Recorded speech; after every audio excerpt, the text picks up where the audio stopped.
Hey everybody, welcome to another episode of Crimes, Killers, Cults, and Kent. And Kent. Is it Groundhog Day? So I'm getting a little sense of deja vu here, and not for the obvious reason. Nah, just preventative technical difficulties, preventative things. Measure. Yeah. And actually, you know what, Bill? I was just thinking about something. What? I think that this episode and the last episode we had Kent on for would be something that my audience may be interested in too. So, after you get this one edited, could you send me both of them and I'll just do my thing and throw those up at like the same day as like bonuses? Because I really think that this is one of those stories that we need to get as many people to hear as possible. Yeah, I appreciate that. Also, like, this is the kind of true crime stuff that I would cover on my show as well, where I'm not going to do like serial killers or, you know, people eating babies and stuff. I'd rather much rather do stuff like this that I'm more interested in, with, you know, getting to talk to somebody who's been through all of this shit. And like when I do true crime, I'm doing like bank robberies, gangsters, bikers, stuff like that. Obviously, I don't want to cover the cartel because I don't want my face like on a soccer ball or anything. So, yeah, and I'm not even going to cut that out because that's going to show your listeners that you're thinking of them. Yeah, exactly. So anyway, forgot about that. Yeah, there we go. Yeah. So anyway, we have Kent McGowen back with us to tell his story about his time in prison. He wanted to come back and do that, and you know what, Kent, our listeners wanted that too. And I'm just going to read you a couple of comments from listeners, you know, that were made after part one, when you initially told the story of your, you know, of what got you in prison and the injustice and all that stuff.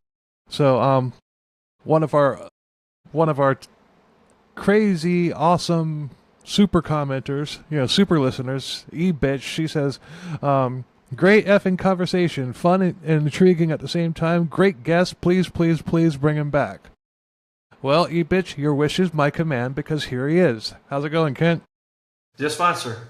And with a name like she has, you better do what she says. Mm-hmm. Damn right.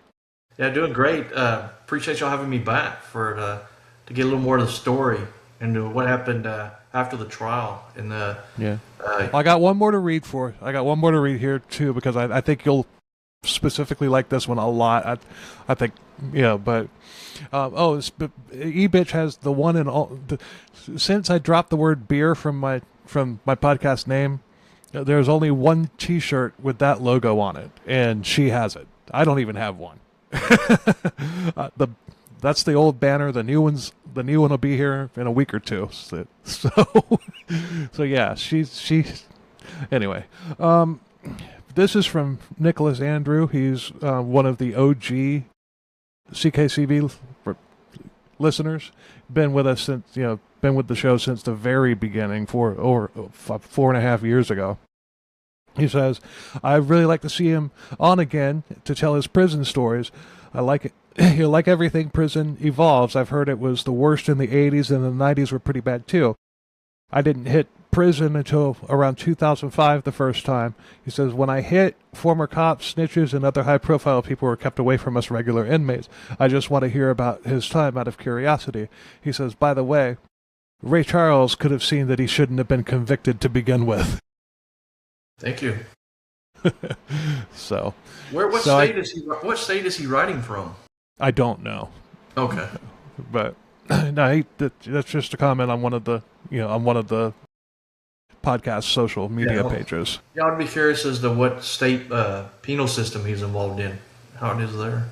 I don't know. I don't want to dox him, so.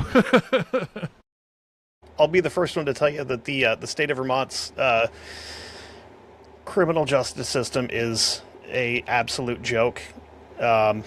We had a guy in the last couple weeks that broke into a car dealership that I used to work at, stole the keys for 5 cars, totaled all of them, got arrested, and was back out on the streets in about a day with a court date.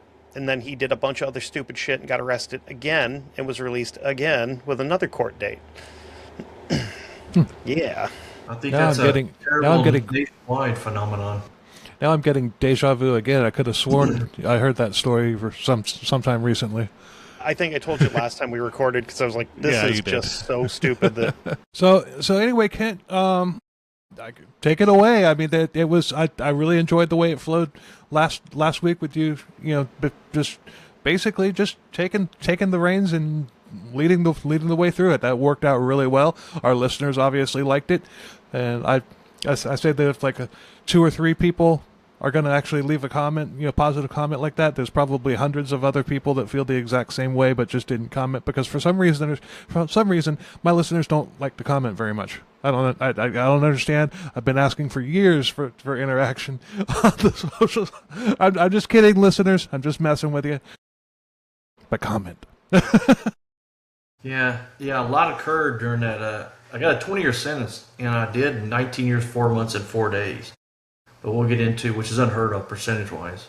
But yeah, after I got found guilty and got the 20-year sentence, they didn't want the sheriff's department where I worked when the shooting occurred. Obviously, they didn't want me in the jail because my cousin worked there, and I knew about everybody who worked in there and trained most of those people.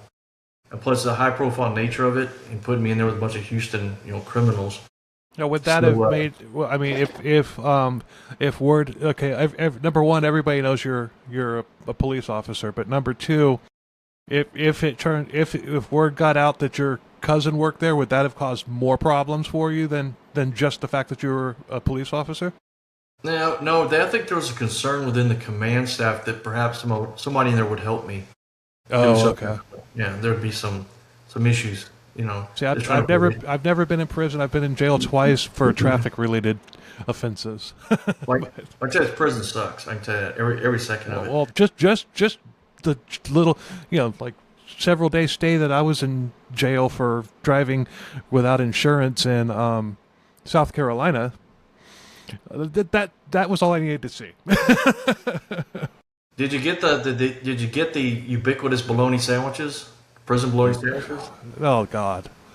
I think that is a yes. there's another show that I listened to where one of the hosts spent like a month in prison for I believe it was aggravated assault because him and his brother got into an argument and he beat the shit out of his car with a crowbar. That was one of the things he mentioned. He's like, you get bologna sandwiches with the worst fake cheese on them you've ever had, and they taste like shit, but that's what you're going to get. Like, yeah. Soggy, stale bread. Yeah. There was no hot water for showers. Yeah, it was just, not something that, I don't want to go back, and I definitely don't want to experience anything worse than that. Yeah, it gets worse. It gets worse. I know. When you put into prison. But what I was saying is I was a very short time in county jail, very short time. And then they sent me to Huntsville, which is the headquarters for the Texas Department of Criminal Justice. I said it's a misnomer. It's criminal. I call it Texas Department of Criminal Non-Justice. It's ridiculous. But you go up there it's supposed to be like 3 or 4 weeks of intake. You get that classification. They decide if you have any special medical situations or in particular security, situations, which I had, but they didn't care. And in a high profile crime, or you're related to somebody well known, that's where they decide where you're going to go, what job you're going to have, and whatnot. And when I went in, I was in there. I remember it was the 5th day because I've been away for 5 days at this point. And I went into I met with a lady, and she did the sociology. That's where they go over your case. I remember walking into her office, and she had 4 very large 3-ring binders spread across her desk, and it was 2 or 3 smaller ones, related. And she goes, "You're McGowen." I said, "Yes, ma'am." She goes, "Have a seat." And I said, "But I'd rather stand." I was pissed at this point. But she said that she goes, "What happened?" She said, she starts reading out of these books, out of these, these documents.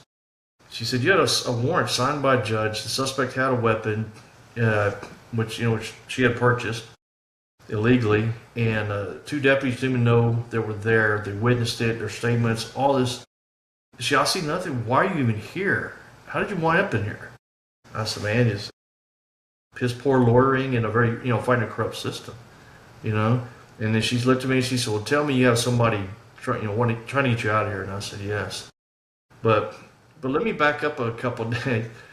The day I got to prison, and I'll try to be as less graphic as possible, but be as real as what happens. When I first got to the bird unit in Huntsville, I got there, it was late at night. And this is the only time they ever did anything that had to do with my security because of my background and whatnot. They put me in the safekeeping wing.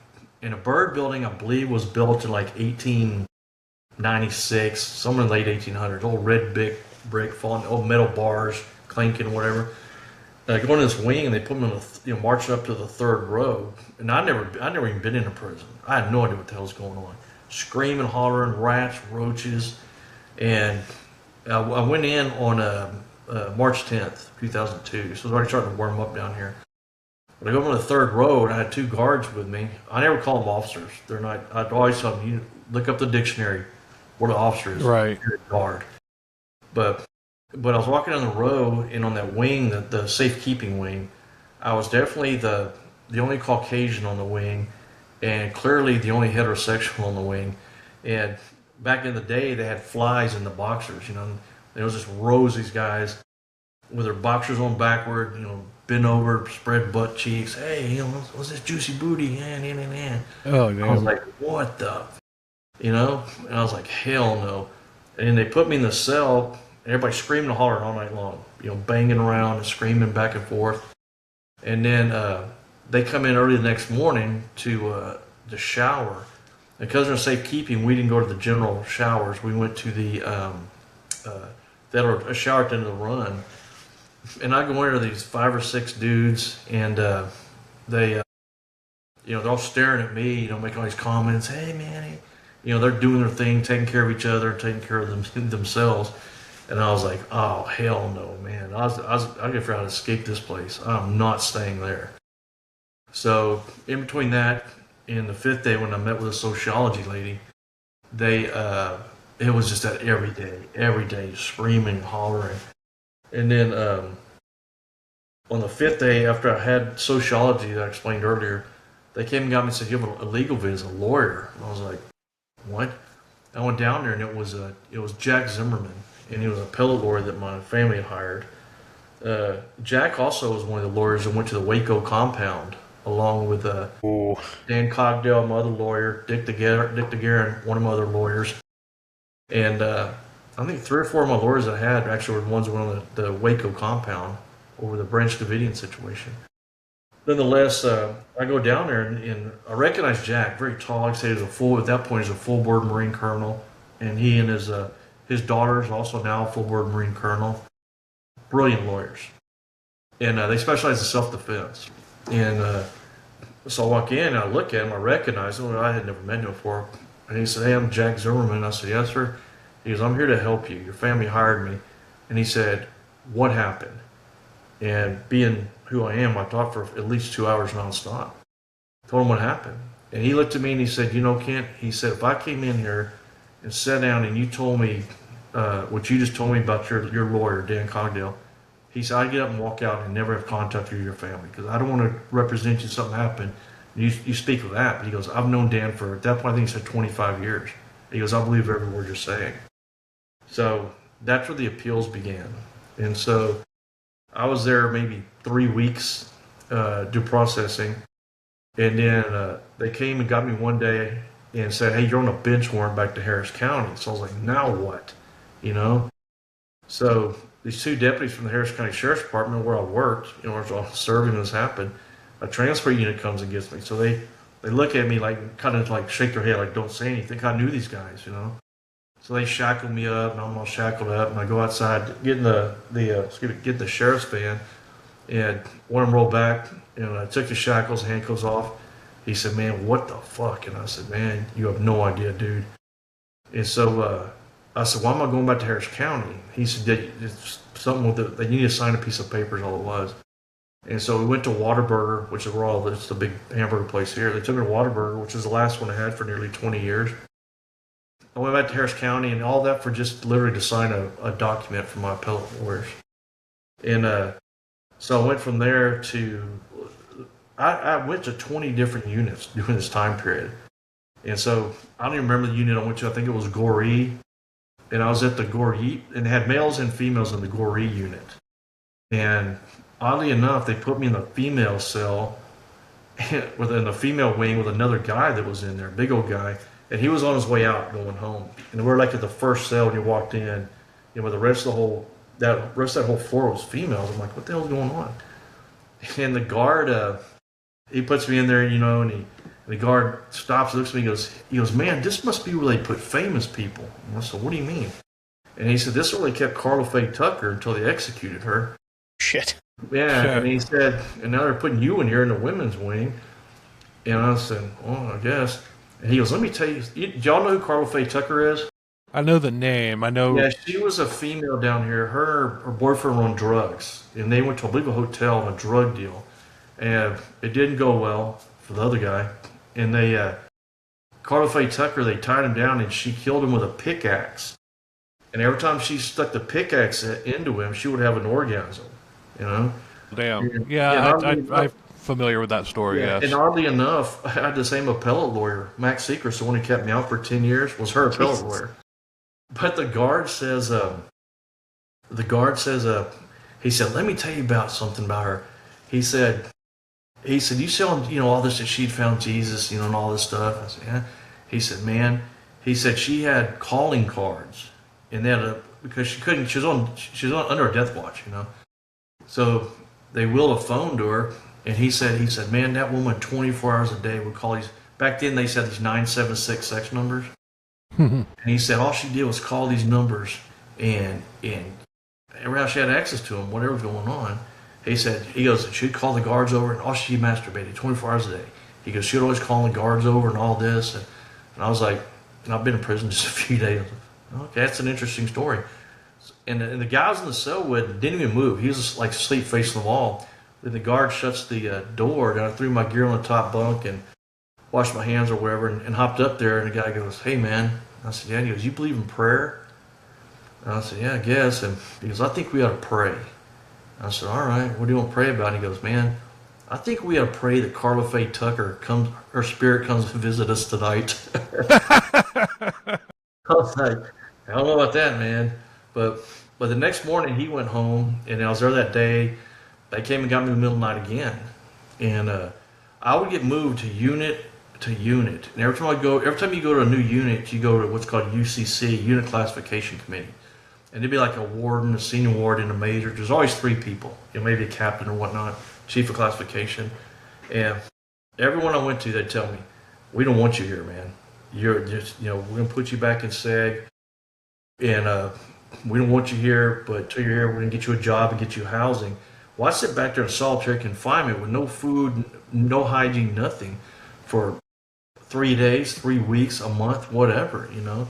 And nobody would tell you anything. I was sitting back there in the dark, you know, by myself, not knowing anything was going on. They'd come get me in the middle of the night again and move me elsewhere. And this went on I went in on March 10th, and then it was July or August, I wound up at the Price Daniel unit. Let me back up. Before the Price Daniel, they came and got me and took me down to South Texas. And I was there like 3 days, locked up and, you know, by myself. They came and got me in the middle of the night, and these 2 idiot guards, and guards at east and guards at west are 2 units that are built on an old Navy, literally on a Navy flight line, the runway area. And they come and get me. I was there just a few days in solitary confinement again. They come and get me, and I'm all shackled and chained. And man, there's like a tropical storm or something coming through. Man, there's lightning striking, and this is Texas flat. This is near the coast. And lightning strike. I'm wrapped up in these, you know, chains. They're throwing their aluminum mic sticks in the air, and I said, hey man, you just killed out here, you know. So they shackle me, and they bring me to Super Seg, which is underground. And they put me like it was literally like a concrete closet. It was like a 4x5. No bunk, anything in there. It not telling me anything. And so a few hours, it was like I was there like a day, and then that following night, like at 2, 3 o'clock in the morning, the door opens. I hadn't eaten this whole time. And this old lady looked at me, this guard, and she said, hey, you're McGowen, right? Because, yeah, you're going with me. And I said, well, all right. And she said, when's the last time you've eaten? I said, oh, I don't know, a day or two, sometime yesterday, I guess. So she went and got this little single pack of stale, like Cheerios that taste like a mouthful of flour. So she takes me out, puts me in a van, and we went to some other unit.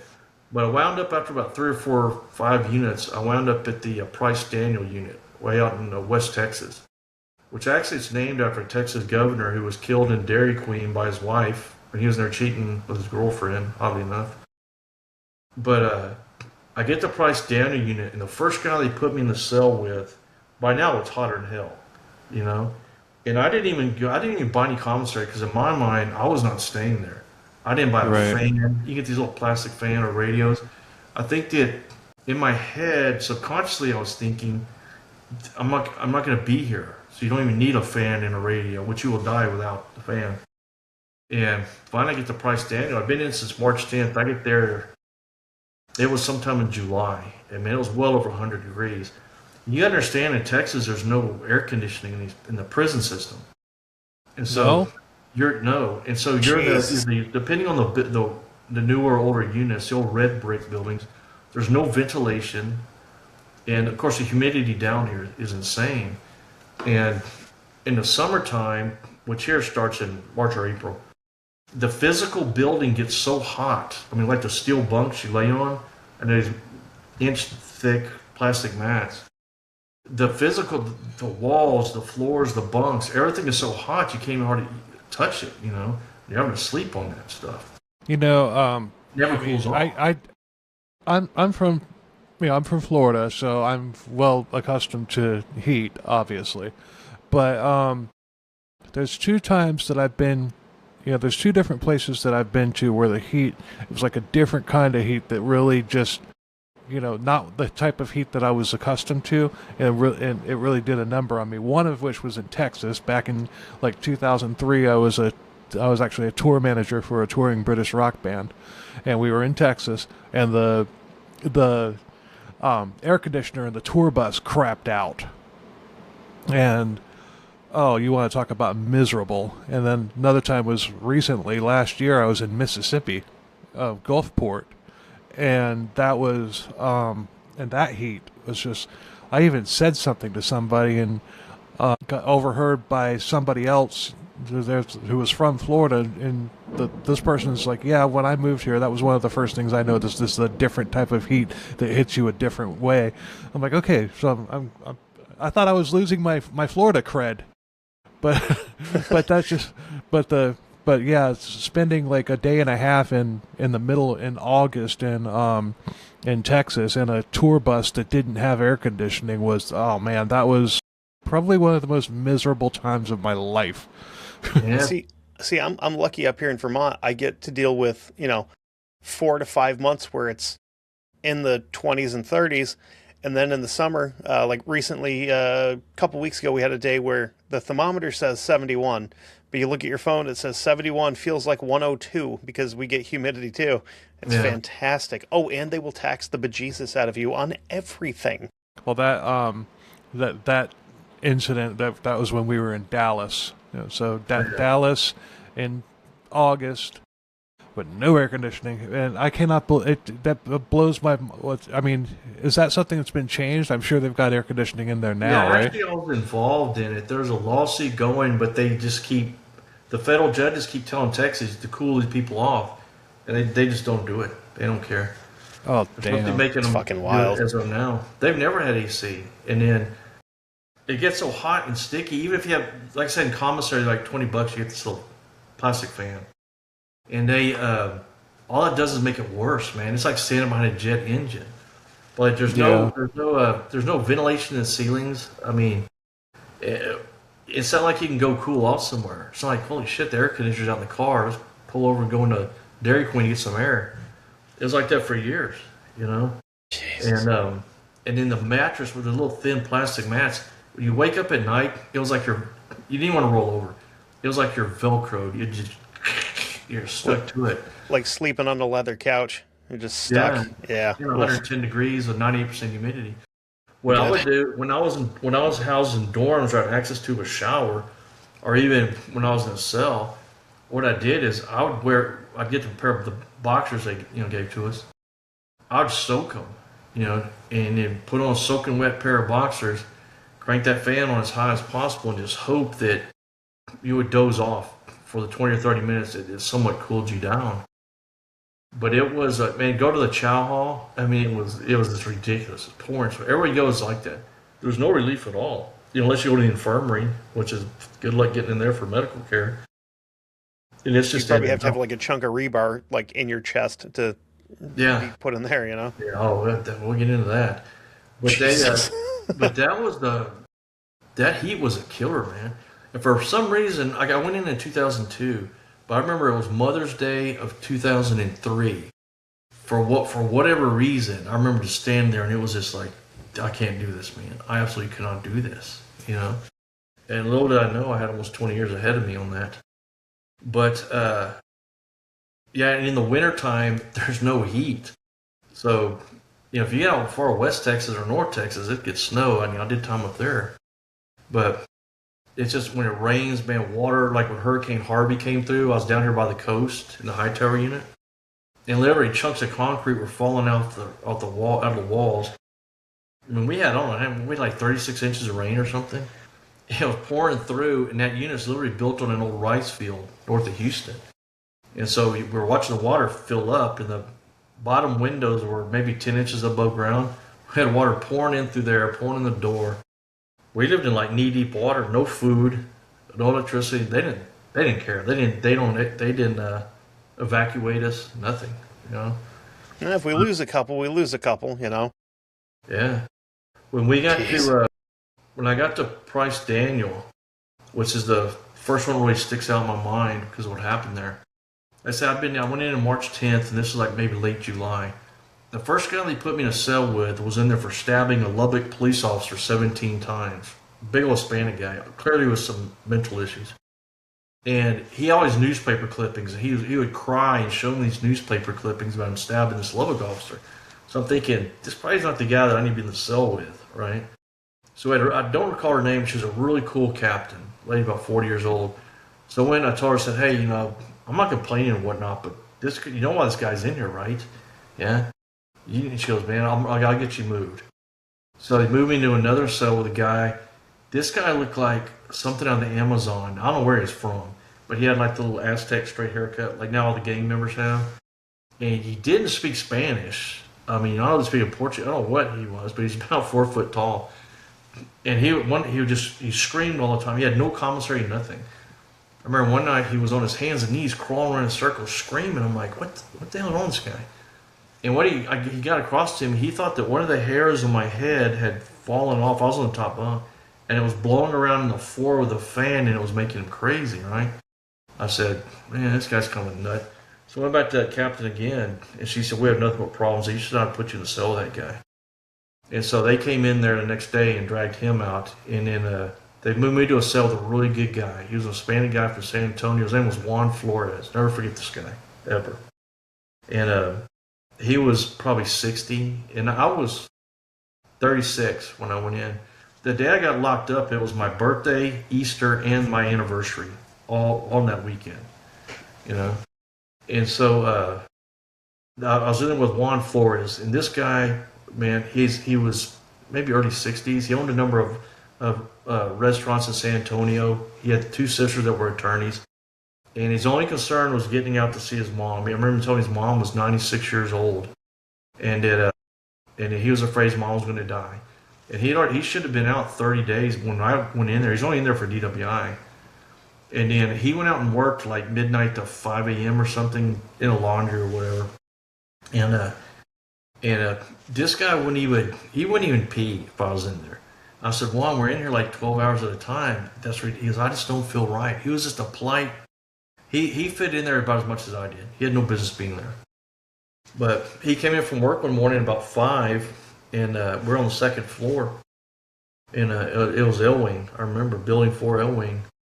But he came in from work one night like about 5 o'clock in the morning, and he was kind of fidgety, and I was getting up, and he said, Ken, I have to use the restroom. I'm sorry, I have to use the restroom. I said, man, do your thing. This is crazy, So the common courtesy thing is like you lay in your bunk and face the wall, or they they make a string and kind of tie it up to two different things and throw a sheet over there, so a little privacy just while you use the restroom. But he clearly had diarrhea. Well, I didn't realize he was in the throes of a heart attack at this moment. Shit. Yeah. And so he said, so he got up and he went to sit on his bunk, and I was making the ever-present ramen noodle for my breakfast. I'll never eat another ramen noodle in my entire life. But he said something. I remember he said something strange to me. I turned and said, "You okay, man?" And I saw his ears literally change color, and he just kills over, DRT, dead right there.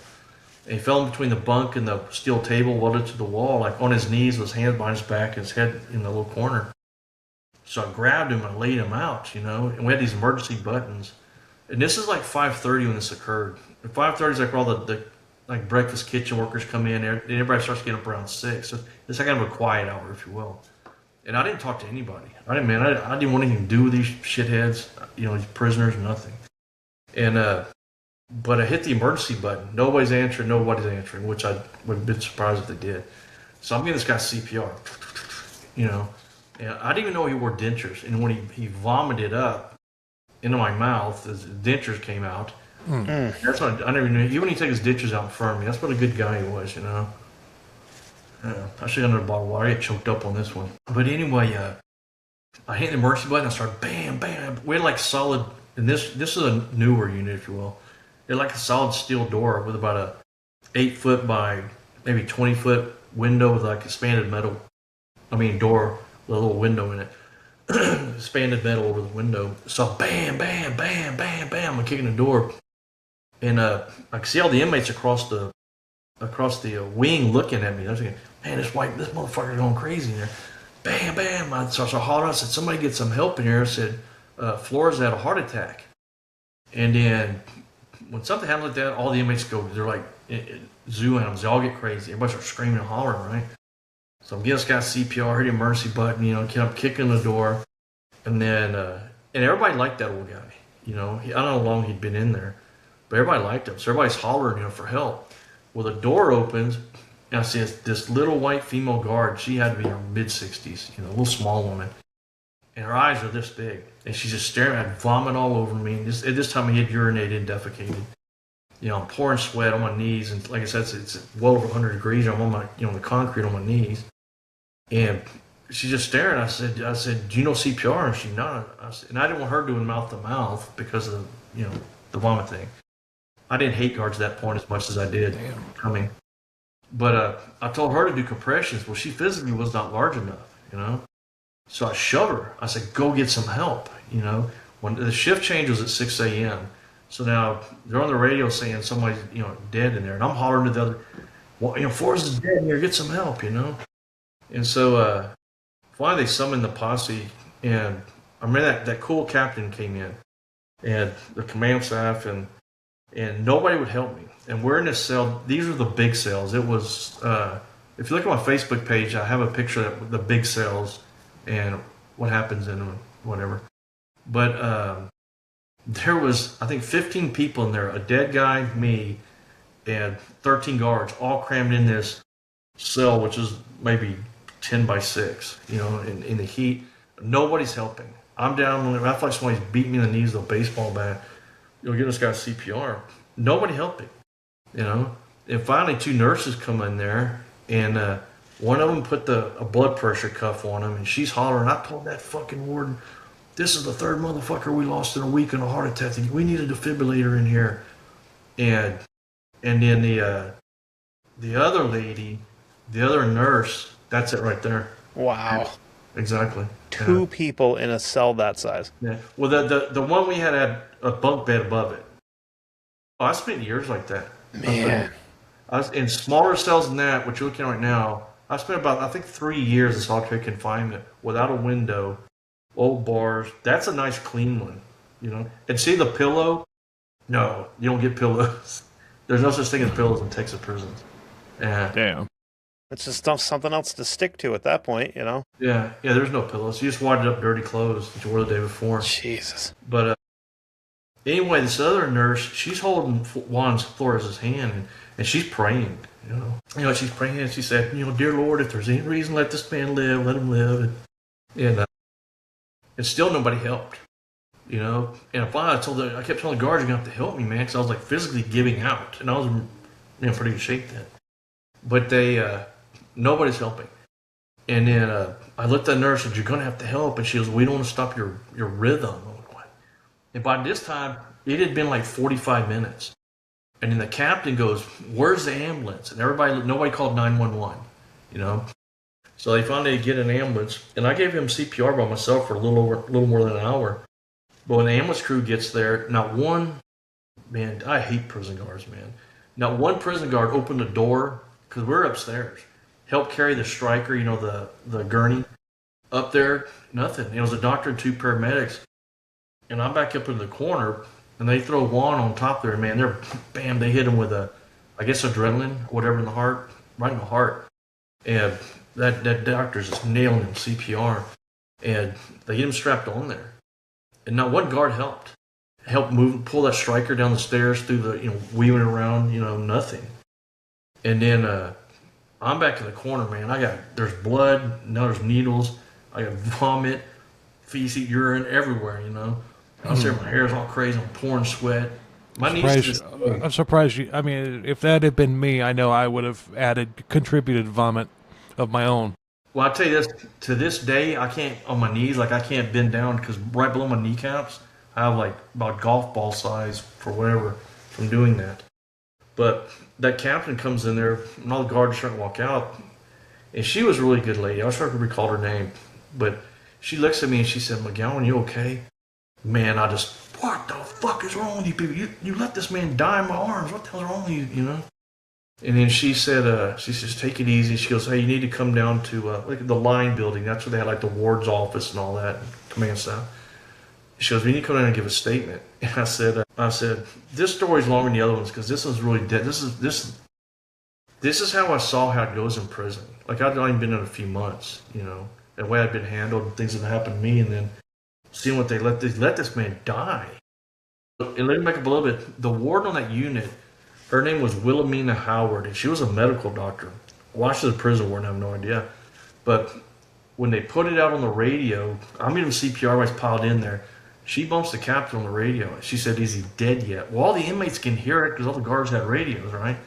The captain kind of looks around and says, "I don't think so." And she said, "Get him off the unit. I don't want him dying on the unit. I don't want to have to deal with the paperwork." Well, now all the inmates, heard all this, so they're just going crazy.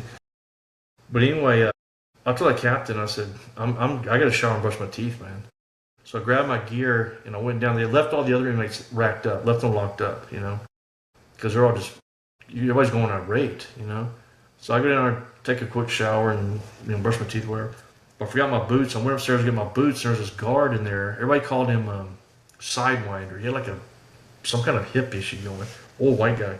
And I wound up going back to that unit 10 years later, and that Sidewinder guy remembered me. But I would go in there, and that dude's he has they're like red onion, they call them chain bags, because that's you going on chain and you're being moved from one unit or whatever. That's all they give you. You see onions put in, onion bags that they come in bulk. But he's still on my property there, the dead guy's property, Flores. And I was like, I said, "What are you doing, man?" Because I'm in there on a homicide charge. I'm in there with a guy who died. He might have been hit in the head with a pipe while he was at work or something. I don't know, And he told me, "Shut your fucking mouth and get out of here." So I was like, man. So I grabbed my boots and I went down, and man, the warden, everybody, they're all just staring at me because they knew who I was, my background, and they knew I wasn't going to let this fly, And so they say, "Hey, what happened?" I said, I'm not saying shit. I need to talk to my lawyer.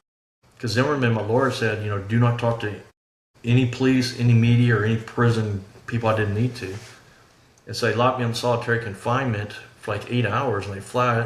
TDC has what's called Office of Inspector General. It's their little internal police department, where they're a bunch of corrupt, buffoonish, they're idiot people.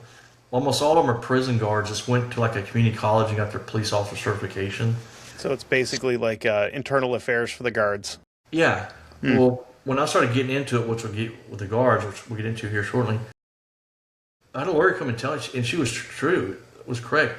She said, these are YG people. They'll arrest you. They're not going to arrest these prison guards. These prison guards are their fishing buddies. They're beer drinking pals, which is true, But, yeah, so but they... Can I jump in real quick? I want to ask you a question. Sure. How long did you say you gave him CPR for? It was a little more than an hour by myself. Okay, Bill, I'm gonna steal the screen here for a second. I want to share something. I was just throwing that up there because we were talking about it. So, Kent, on my show, I have these little things where, like, my brain just goes on adventures on its own. I call them ADD breaks. I want to share something here because you gave this man CPR for an hour. Okay? I read this, and, like, it made me, like, almost physically ill reading this. Okay? So, anybody that's not on video here. Legally, a person is considered dead when there is irreversible cessation of circulatory and respiratory functions or irreversible yada yada of brain function. Clinical death occurs in the first 4 to 6 minutes. Jeez. Yeah. So you're doing this for an hour, and they and nobody thought to say, hey, don't hurt yourself. But because this is Disneyland, so nobody's allowed to die here. We have to get them out of the park. I know it was more than an hour because I remember it was because somebody was saying it was 45 minutes, but when the captain said, where's the ambulance? Nobody called 911.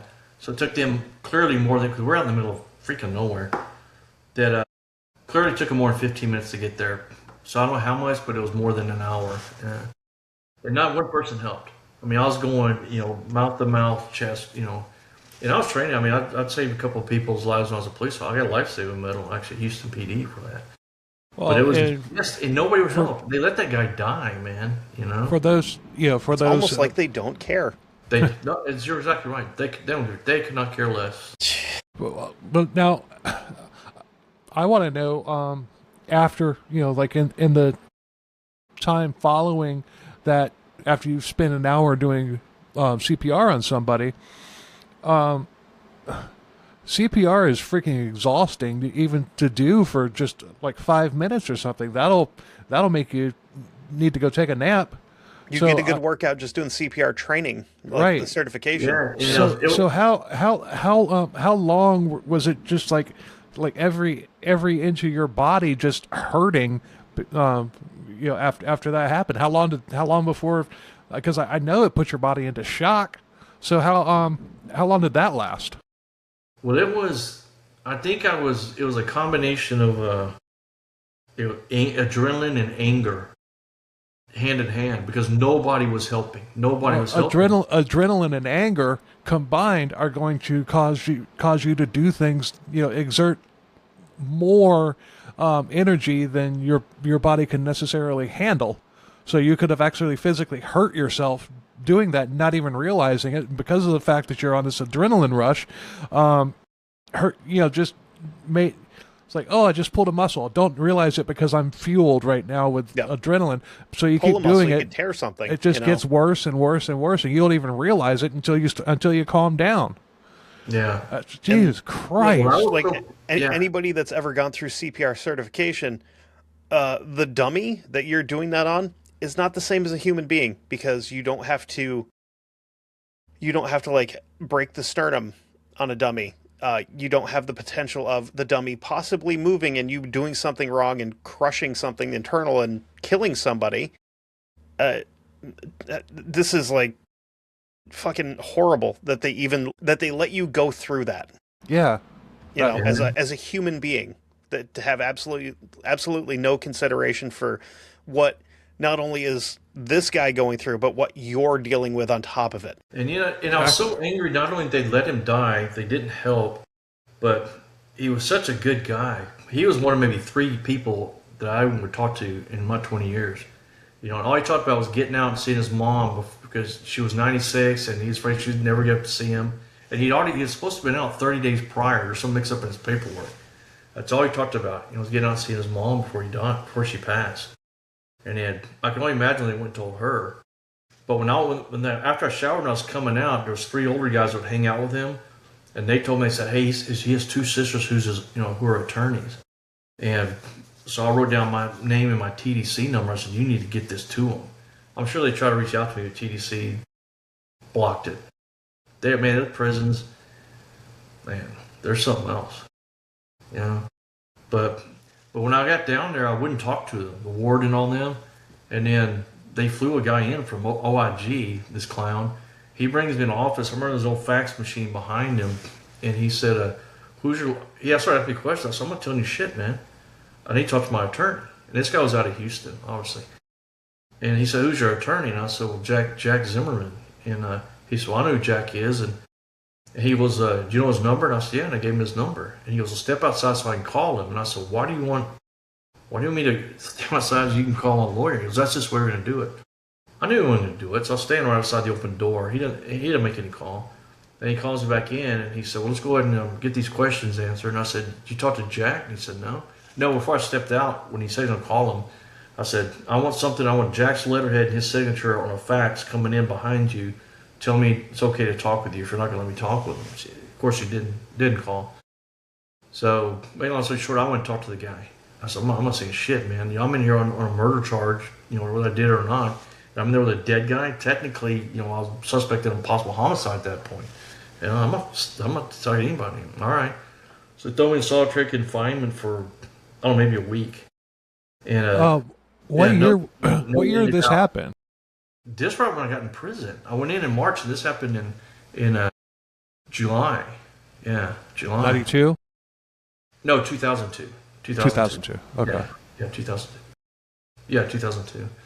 And so I was back in solitary confinement. Nobody's talking to you. You don't even see anybody. They open up, they call it a bean slot, about the size of a laptop.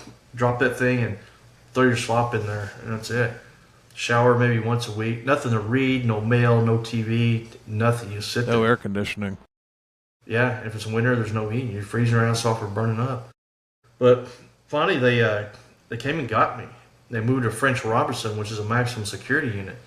So I get there, go to UCC with the warden, and they're like, what the hell are you doing here, man? I told them what happened. They're like, shh, man. And so I sat in solitary confinement there for 11 days. And then they came in and threw some clothes in there and said, hey, somebody's going to come shower you in a little bit. Your mom, you got a visit tomorrow. This is on a Friday night. And it was a mom and dad. And they came down and they called us to come visit me at the other unit. And they said, well, he's not there. And they wouldn't tell them where I was. So, of course, they're in a complete panic, So they had a friend of the family who were judges. They called them, some calls were made, and so they found out where I was. So parents came and saw me, and they had me all shackled, ankles, weights, belly chains and all this. I'm like, what the hell? Well, I didn't do anything wrong. Well, this is for your protection.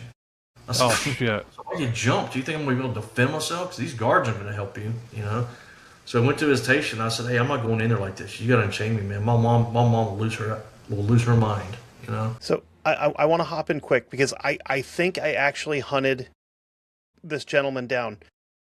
If I'm correct, if I've got the right guy, he was arrested for where are we here? Distribution of marijuana in 1992. So he was selling a little bit of weed and then died in fucking prison. Yeah, before he got out. For selling weed. Yeah. And I can only imagine what his mother, when his mother found out what happened to him. Yeah, because it says a resentencing hearing held May 28th, 1993. They upheld it. In this judgment, the district court reduced Flores' sentence on a drug count to 51 months in prison. Yet it also concluded that the Court of Appeals had not vacated Flores' sentence for failure to appear. Yeah. I'll never forget that guy, man. And that's what that lit my fuse right there of the way it's going to be for 20 years. And because, come from a law enforcement background, I never knew a prison guard. I don't think I'd hold him in any kind of esteem, that's for sure. But it was, seeing that, and what I'd seen for those few months where I got, between that and then, that set me off. That set the pace, And then my parents came and saw me at French Robertson, and I got moved to PAC unit in Navasota, which was a medium security. And at this point, I'd been in, because I didn't get there, I remember I got there October 2nd to 2002 to PAC unit. And all I had seen is like these cells, these old units. Well, I got in there, it was all just dorms. It looked like a giant barn out in the middle of the field, metal tin. And I got there and went to UCC.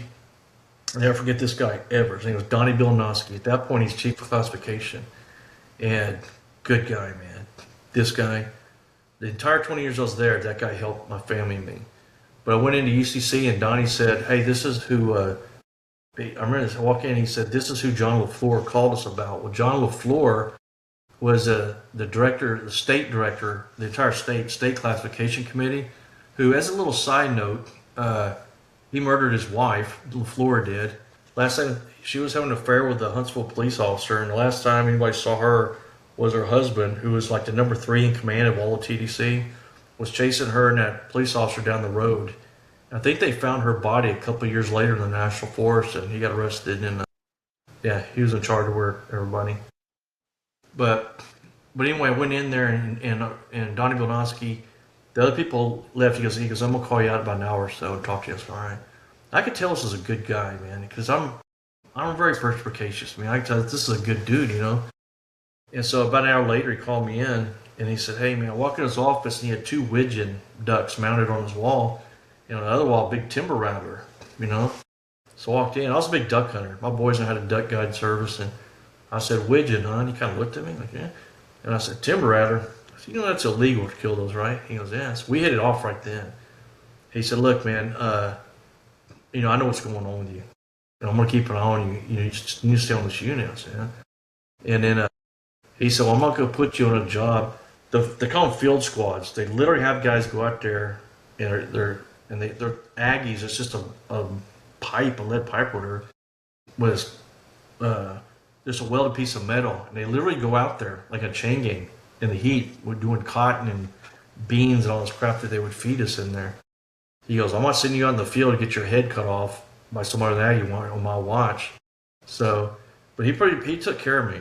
And then when I was there at that unit, my appeals were running, and I had some run-ins with some idiot inmates. Actually, the most problems I had was with senior ranking command staff guard.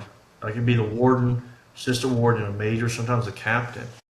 But when I was on PAC, there was these 3 guys in there. One of them's name was, they're white Nazi Klansmen, Aryan, whatever the hell they were. Good dudes. One of them was a great big old white guy, man. And they called him Tennessee because he was from Tennessee and talked like this. And then the other one, he was not Shadow, he was the Shadow. And this guy was very mysterious. He looked like that character on what's that, Lord of the Rings. He's like 5'4", pointy nose, white as a piece of paper, big ears. He's just been a lifelong criminal from Channelview, which is the east part of Harris County, which is the white trash capital of the country. And then he had another guy with him named Shamrock. And he was from up country East Texas, his IQ was probably struggled to be in the 70s. Well, these guys are in a different dorm, right? But you're constantly going up and down the hallways, going to eat or whatever. And they can't give me shit, you know. Yeah, I know you killed that bitch. Gotta get you fucking, because the book was supposed to be in there, not this book, but a tabloid trash book that was written about me by a desperate, grasping writer. But these guys always give me lip, man, for like, I don't know, about 8 or 9 months. And so I'm in the shower one day, and like, I was a pretty big guy then, but this dude Tennessee, he was like, man, probably 6'4", solid muscle, big old hillbilly. And he told me, he said, I got parole, man. And I said, yeah, good for you. Good to see you go. And he said, you know what I'm going to do? I'm going to Houston. He said, first thing I do when I go out there, he said, I'm going to call me, I'm going to get into it with some of the HPD, Houston PD, HPD pussies. I'm going to fuck them up. And I said, hey, that's a great idea. Absolutely. That's like a plan, man. That dude gets out on parole. 3 days later, he shows up on the news. HPD shot and killed him. Holy shit. Yeah. I was going, oh, good. He was an asshole, man. Yeah. And then, good riddance. Yeah, and then the Shamrock dude, he wound up getting out. Well, that left the Shadow. And he was way older than me. That guy's probably in his mid-50s. Been in his prison like his whole life.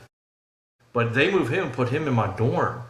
Well, that guy's first day in there, man, he comes there and goes, hey, man, he goes, no hard feelings, man. We're just bullshit with you, you know. And he goes, you know, I know what's going on. And he and I actually became kind of friends, you know.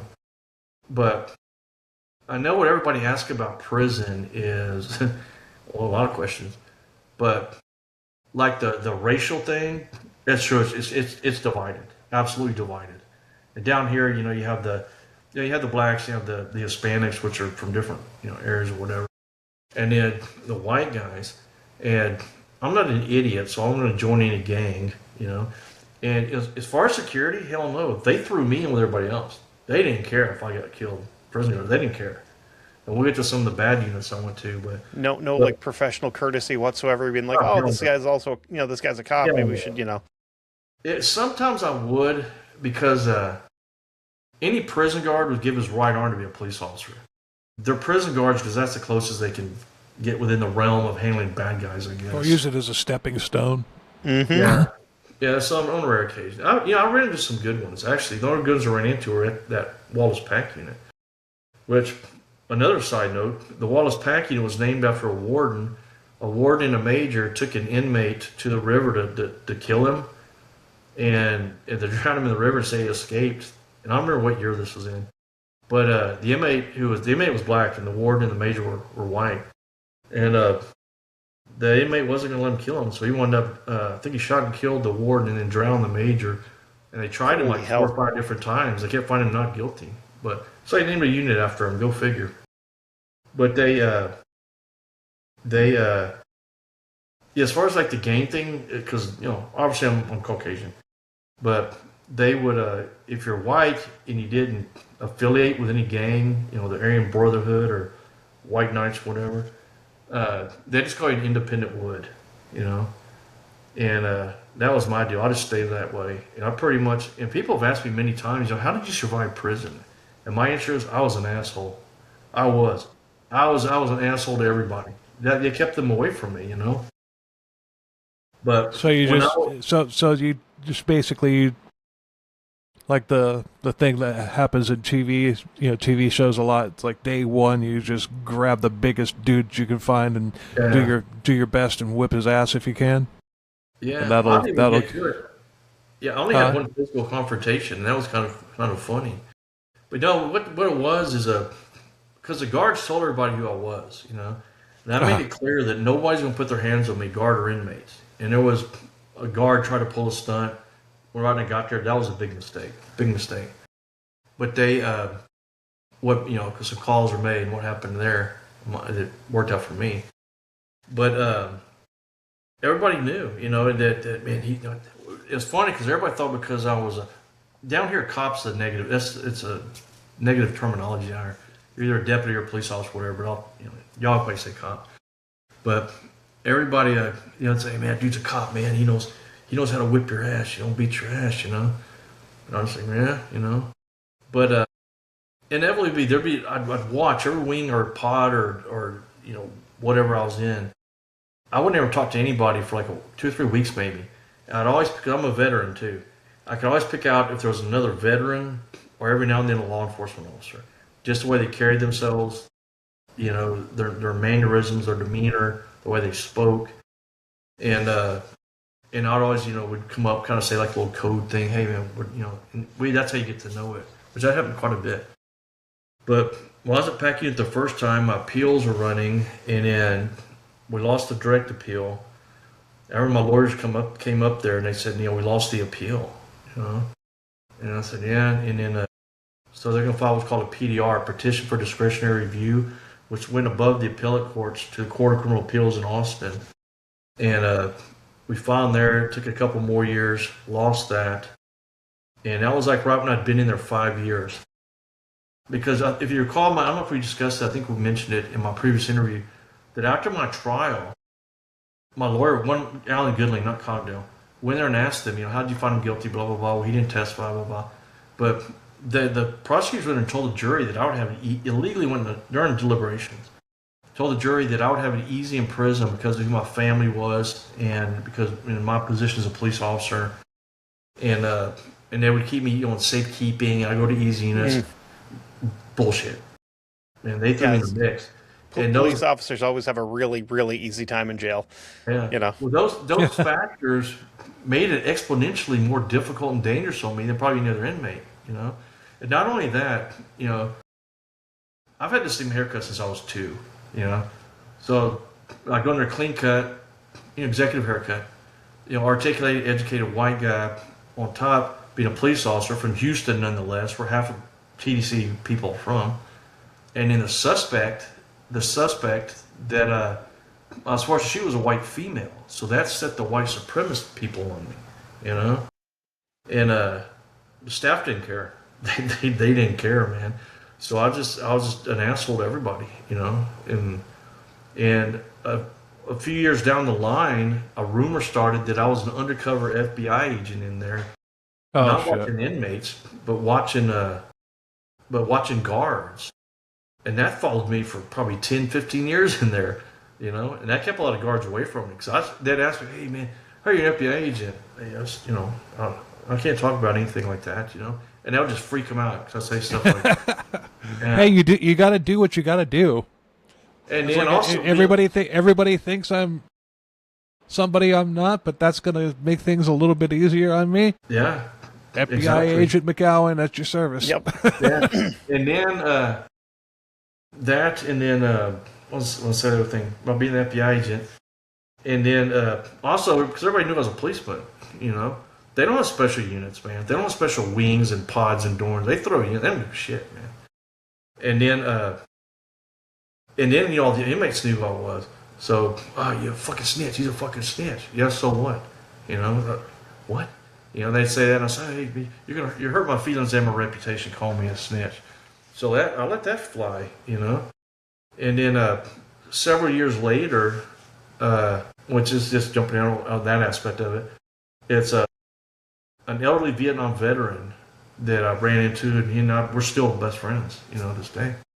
And I mean, he's a rough old dude. He's like 79 now, but he this rumor started because he's a big old rough racist East Texas guy, and rumors start spreading that he was a grand dragon for the Klan, and I was a grand wizard for the Klan, right? Oh, shit. Very high ranking. Like 2 years later, you know, some black dude, because where I ran into him, that guy, Richard, and then there was a Hispanic guy, a white guy named Noki, very smart guy, it's a black guy in Boston, and then they ran the Hispanic and the black end of it, and then everybody thought Richard and I were like the Grand Wizard or whatever, you know.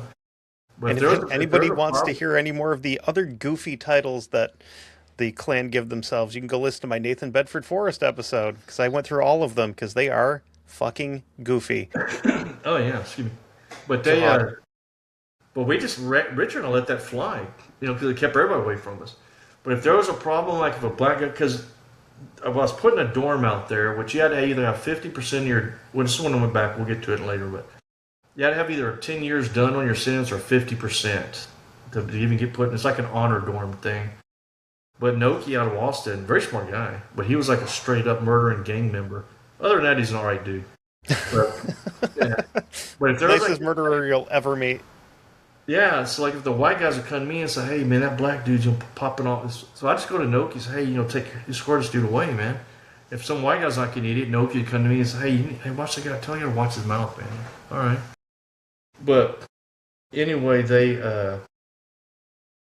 when I lost the appeals, then we lost the petition for discretionary review. Then I wound up hiring a writ lawyer. But at this point, when I lost the PDR, my dad and my brother came and met me, and they told me, you know, and I've been in 5 years at this point, 60, and I was, that's what I started to tell you, that when the jury was told that I only had to do 25% of my time, a quarter of my time, excuse me, excuse me. So the jury gave me 20 years, want me to only do 5, thinking I'd get out at parole. But parole, being eligible for parole and being paroled are two separate worlds, man. They're not it's two separate situations. So I lost my appeal right like my 5th year. My brother, he was a policeman for 31 years. My brother and my dad came up and told me I lost the appeals. And I was pissed off, you know. And I said, that's it, man. Because I sat there for 5 years, man, talking to basically no one, playing their stupid games, obeying their ridiculous, idiotic rules, you know, regulations, policies, procedures, and read thousands of books, you know. So I said, that's it, man. And my brother said, look, I got a 2-year set off, which means you didn't come up for 2 more years. And my brother said, just get 2 more years, man. Just hang tight. So I said, I'm going one more time up for parole. And in Texas, parole's not like I presume other states. You don't go before like 5 or 7 people and, oh, I'm sorry, I beg for mercy, I've changed, or I didn't do this, or you never get to see the people that vote on you. And it's only 2 people, And if you get 2 no's, you stay in prison, and 1 yes, 1 no. It goes up to a board commissioner. But, if you get 2 yeses, you get out. So I got a 2-year set off. And so when your date comes up for parole, you might not even see them for 8 months after you're up for parole. They may screw around for another year if you can get an answer. And that time doesn't count. So if you get like a 2-year set off, you waited a year and a half for your clock for your next 2-year set off starts when you get your answer. So they build in decades they can build in on you. But anyway, so I came up again, got another set off, and I said, that's it, man. Oh, hell no. And I always kept a journal of all the temperatures, abuses, assaults, rapes, thefts. I'm talking about prison guards, not inmates. But I've seen an inmate be murdered by guards. The guy wouldn't shut up. Hang on a second. Excuse me. When I was back in solitary confinement at the Hughes unit, the guy wouldn't shut up. He got a letter from his girlfriend. She broke up with him. So they went there and beat him and strangled him, tied a sheet around. And I'm sitting there watching this, right across the walkway from me thing. And they tie a sheet around his neck, crank him up, and hang him off the bars. And they wait like 30 minutes and come by and said, "Oh no, we got one down," And there's another guy who's in a solitary cell next to me, so I couldn't see what was happening. I don't know if they killed him or not, but there was it was on Thanksgiving. It was on Thanksgiving. There was a lot of activity in that cell. About 20 minutes later, a guard comes back. She goes, "Hey, we got one here hanging," and they're laughing about he's bleeding out his eyeballs, and they're laughing about him bleeding out of his eyes and whatever. But yeah, his guards, man, it's something else. But sorry for the dog. He's also a Texan, so he wanted to join. Oh yeah. Yeah. But anyway, came up from I'm sorry, what? My friend runs a dog rescue. He came up from Lufkin. He was a street dog for like the first 2 months of his life, and now he's here being a pain in the ass. Well, I live about 20 minutes from Lufkin. Oh, no shit, yeah. Actually, there's times when he might want to call you up and say, "Come get your dog, Kent." Get your dog. He's insane. It's like sometimes I'm pretty sure this dog does. I think he speaks Spanish because he does not listen. Actually, there was a movie made about a dog in Lufkin. A guy over in Iraq or Afghanistan, I think it was a Marine, he got killed, and the family struggled and found his dog. He was a canine unit, and brought the dog to Lufkin. They got the dog there his little brother wanted the dog. It's awesome. I love dogs. Oh, yeah. I love dogs better than people. Same. I don't love them either. I love dogs. Yeah, they're great. But anyway, I got my second set off, and I said, that's it, man. And then a lot of crazy stuff went off there. Well, I got involved in a money laundering. Yeah, that's in the book. You have to read that. What happened there? That was crazy. But anyway, then I started getting bounced around units again. I got a dislocated shoulder, busted jaw by a warden and a major. Excuse me, at the PAC unit, which is supposed to be a geriatric medium custody unit. And it's like in 2008, I got pulled off there. Then I went to Stevenson unit. I get there, went to UCC, and the warden's like, "What the hell's going on at that PAC unit? Isn't it like an old geriatric unit?" He said, "We had a guy here not long ago with a broken shoulder, a guy with a dislocated neck, all kind of problems." I said, "Man, you got a psycho running that place." Mm-hmm. But anyway, so during the years, lost my writ, and we're doing like a 3-year gap here.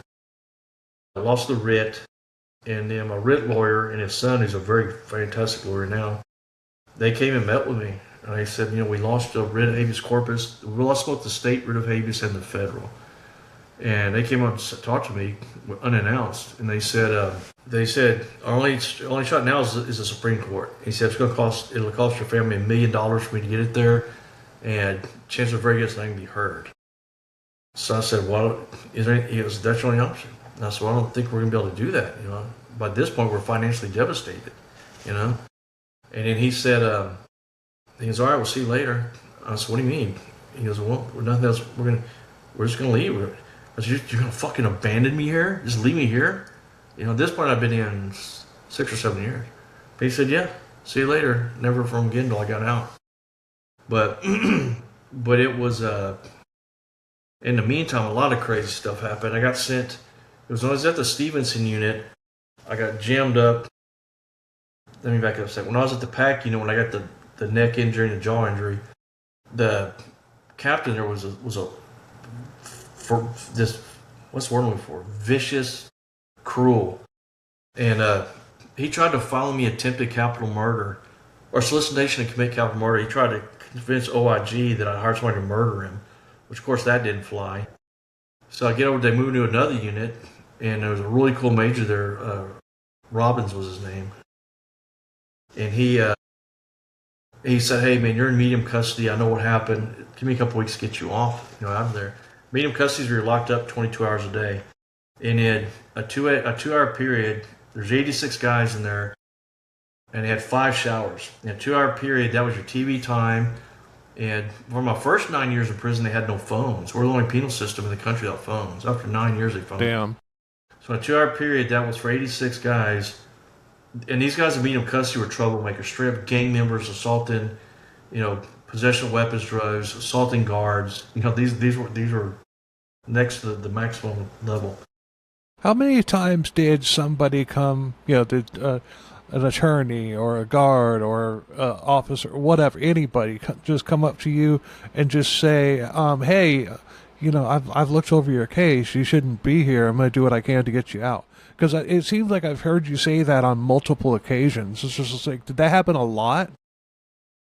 Yeah, well, it would on various units as far as the command staff.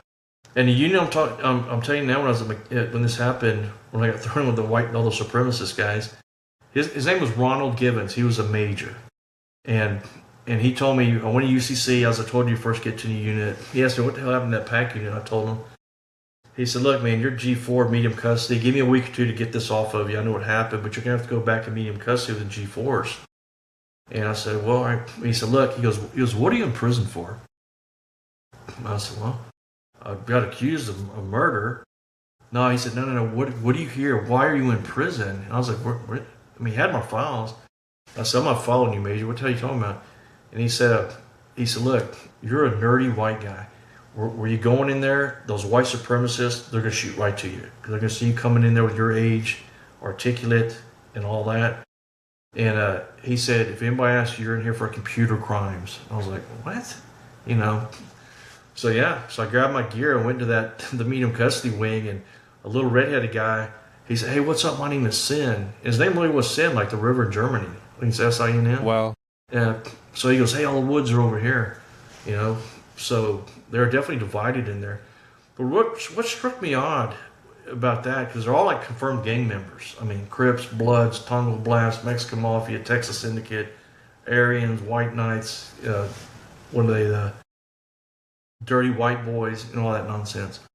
But they would fight each other. Like the fights would fight white guys, and blacks would fight the black guys, and Hispanics would fight the Hispanic guys. I said, I wouldn't expect that, But I was just thinking that's not what you would expect. You would expect like in the movies where the white gang's gonna gang up on a black guy or a Mexican guy or vice versa or whatever. It's just they're trying to push the racism aspect, but because I guess it makes for a better story. But that's interesting. In real life, it's black on black, white on white,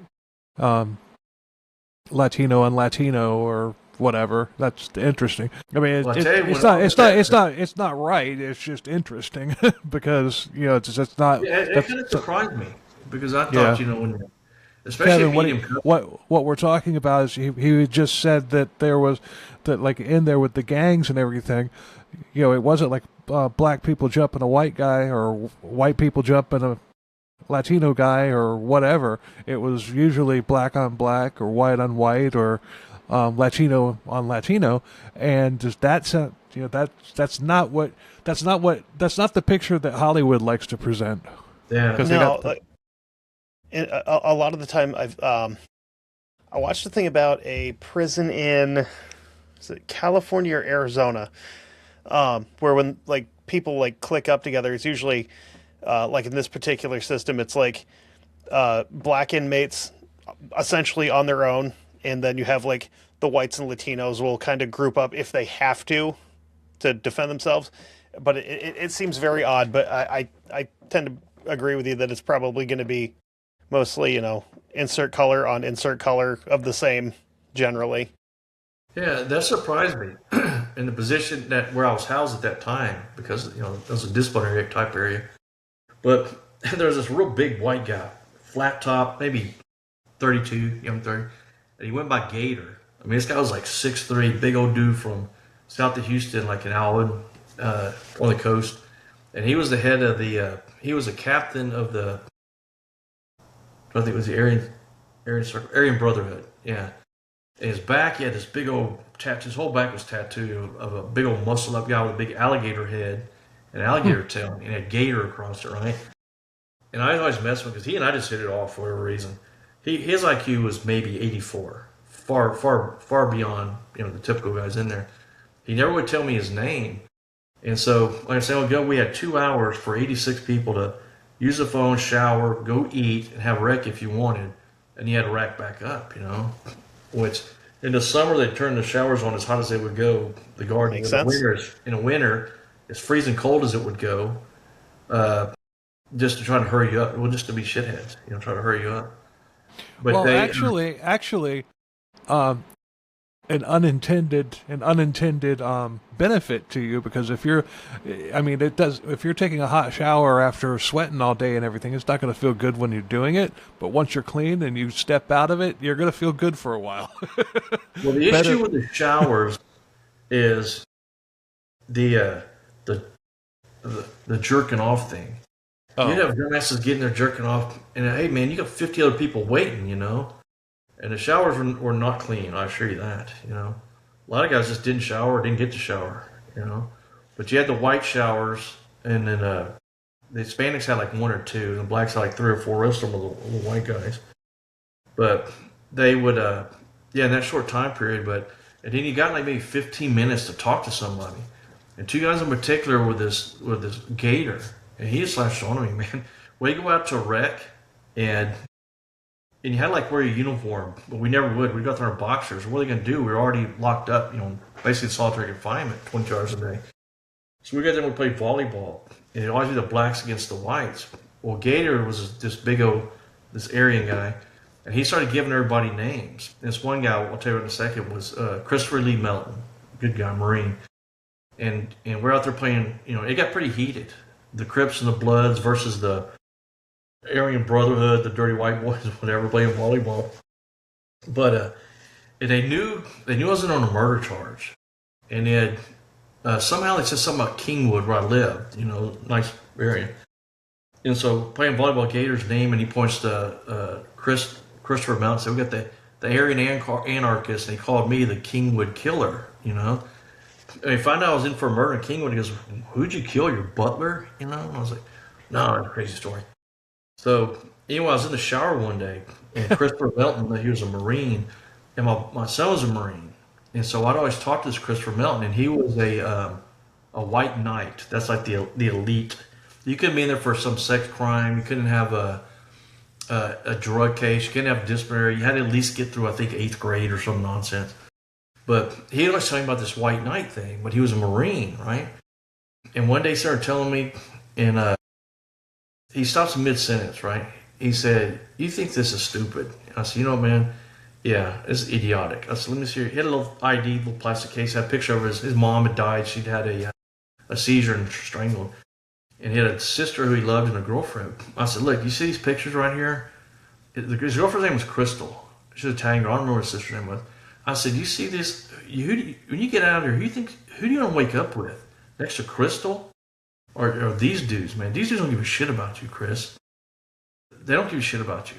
They're using you in here, I know. And then, but a couple of days later, he went to the law library, and I was in the shower, and he came out. He went to the shower, and he said, "I need to talk to you when you get out," real stern. So my case was published in the federal law books, my appeals. So I knew he went down there and looked me up because that's what they did. They did a background check on you. You see all these other prison podcasts, whatever. Let me see your paper. Check your papers. Oh, Texas, they don't have papers, you know. They don't do that down here. But he went down there because I guess they're going to try to invite me in to be a whatever. And then I got out of the shower and said, yeah, what do you want, man? He was on this side. He goes, why'd you kill that bitch, man? He talking about the suspect I shot. And they were upset. They were upset because she was a white female. The Aryans were. And I said, look, man, I don't explain shit to anybody, brother. But I'm going to tell you because you're a Marine. Because I talked to him all the time about the Marines because I'm a veteran or whatever. And I told him what happened. And I'll be blunt what he said. He said, hey, man, he goes, you know what? I'd have fucking killed that bitch too, you know? Well, so anyway, after that, I got along great with all the everybody in there, for what. But before we move on, that Gator, that great big guy, never would tell me his name.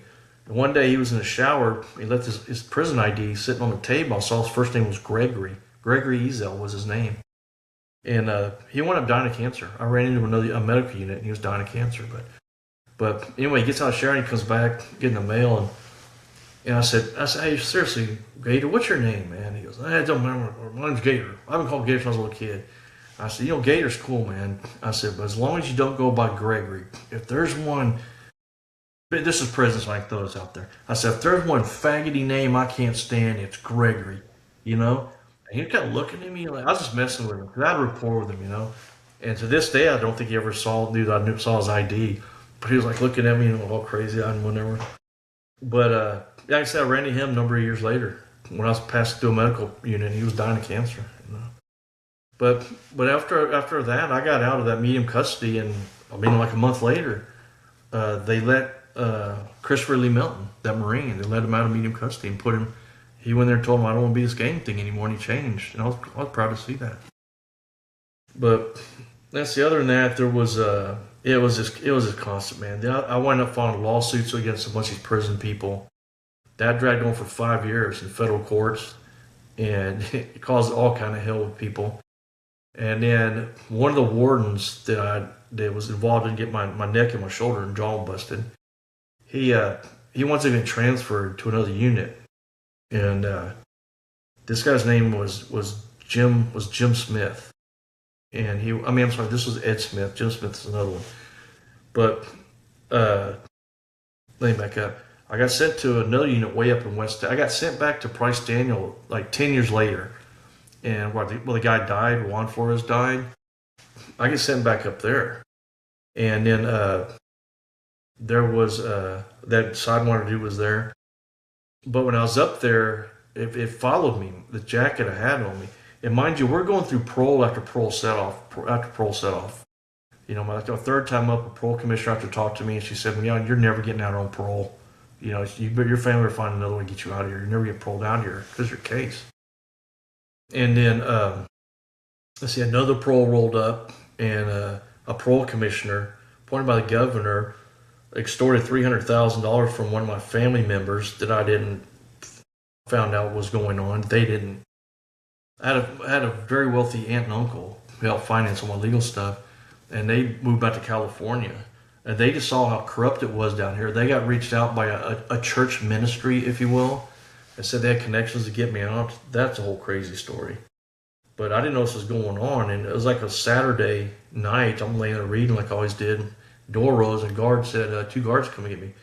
They need to go down to the gym. And I said, what the hell? So I went down there and having like this revival thing in the gym, right? And the guard, an inmate's up, a civilian guy, former inmate, he's on, hey, is there a McGowen?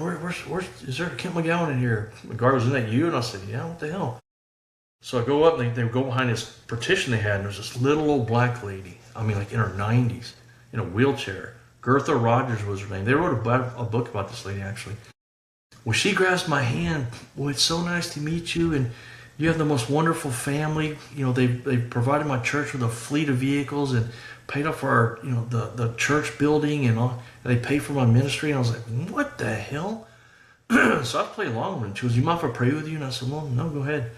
And so, anyway, she does her thing. They wheel her up onto the stage to talk to all these, inmates. And these big old dudes that work for her came over and said, "Hey, here's the deal, man. As soon as we get the final check, we got the connections to get you out of here." So I'm like, all right, and playing along.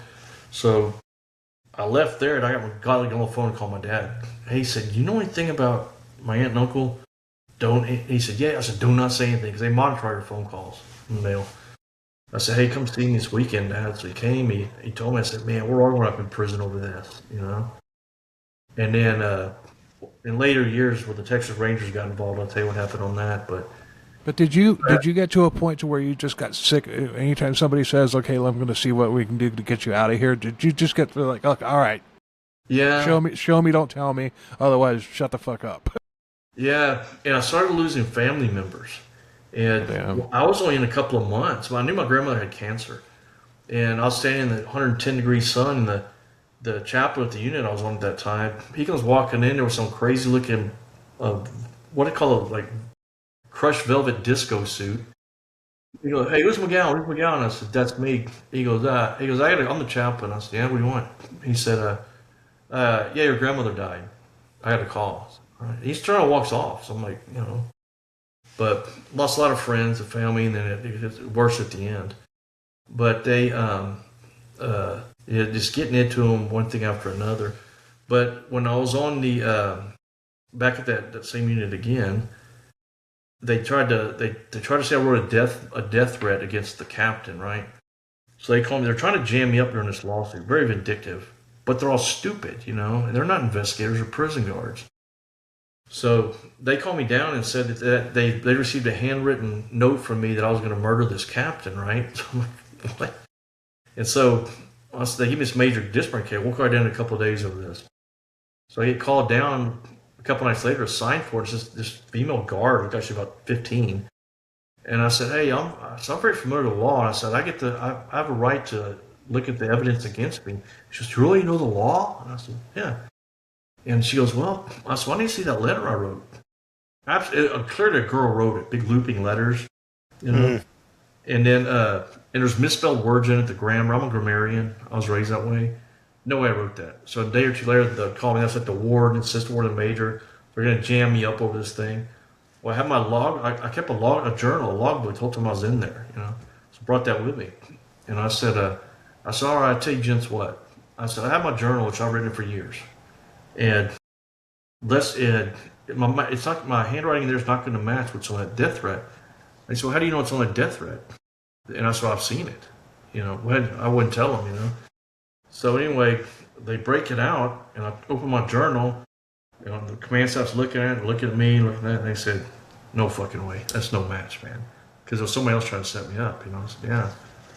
And so then they had a safe prisons sergeant. He planted a shank on me. That's a whole different story. Texas Rangers came and arrested him, so I got shipped off that unit.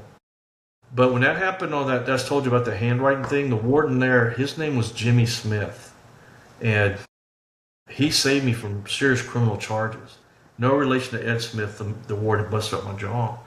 Well, I leave that unit, and then I was going to go pass through the Hughes unit, and it's a big maximum security. If they cannot control you in the Texas penal system, they send you to the Hughes unit in Central Texas. Well, I was just going there to change buses because I had a politician was trying to get me was having me transferred to a private unit, get me on TDC. Well, I get off the bus there, and an inmate I knew from the unit goes, "Hey, you're not staying here, are you?" I said, "No." He goes, "That's good. The warden is here." And I said, "No, it's Ed Smith. The warden busted my jaw and my shoulder and started this 5-year lawsuit stuff." And the inside got stuck with that unit. And that dude tried to have me killed a number of times, man. He put me in he kind of kept put me in solitary confinement. Put me in there with a G5 guy, a black dude about 6'4". He wasn't supposed to be on that unit. He was so dangerous. And they rolled the door and tried to put me in there because it is a crazy story, man. What happened there? But a guard came by and saw, "Man, you get your ass out of here, But they did that quite a few times. They put me in a cell with a guy. In the book, Jerry I read the rough draft of the book and made some changes. I don't know if he's made them because I haven't read the actual book yet. I haven't had time. But they put me in a cell with a guy who murdered 4 white people, not 4 deputies in Harris County, but it was 4 white people. First thing that dude said, man, he said, "You're that white motherfucker." He goes, "You're that white lawman. You're that white fucking lawman out of Harris County, ain't you?" Oh, this ain't gonna work, you know.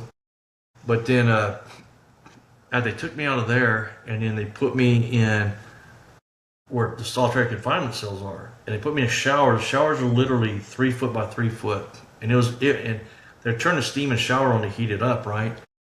So they put me in there for like 2 hours, man. Down in Texas, we have fire ants, man. Roaches, fire ants in there. It's pitch dark, steaming hot, you know. And finally, the bean slot thing, when they started food and opened up, these 2 young guards had just started there. And they said, look, man, we're having nothing to do with this, man. We don't get in trouble. The warden told us to put you in here, you know. So I was in there like 6 hours. I literally thought I was going to die in there. And this is the middle of summer. And so they take me out and they put me in upstairs with what's heated, more, you know, heat rises, of course. Put me upstairs in a cell with no electricity, so I couldn't use my fan. On a Friday, they can jam me up over the weekend. But anyway, after them are dying in there, they bring me out and bring me down to a unit classification. Lo and behold, there's Jimmy Smith, the warden from the other unit. He got transferred to that unit. And I'd lost 50 pounds since I'd seen him, literally. I walked in and Jimmy Smith looks at me and he goes, what in the hell have they done to you here? I said, man, these people are trying to kill me, dude. And so he made some calls, and then that was another lawsuit. So the federal marshals came and got me, brought me to another unit again. But it was constant with that stuff, And then I told you about the $300,000 shake came down from the parole people. In 2013, my favorite aunt died, and then my mom died, and then my uncle was married, that aunt died, you know, and then my dad passed away. This is all just back to back. And then my oldest son, my wife and I were teenagers. He suddenly passed away.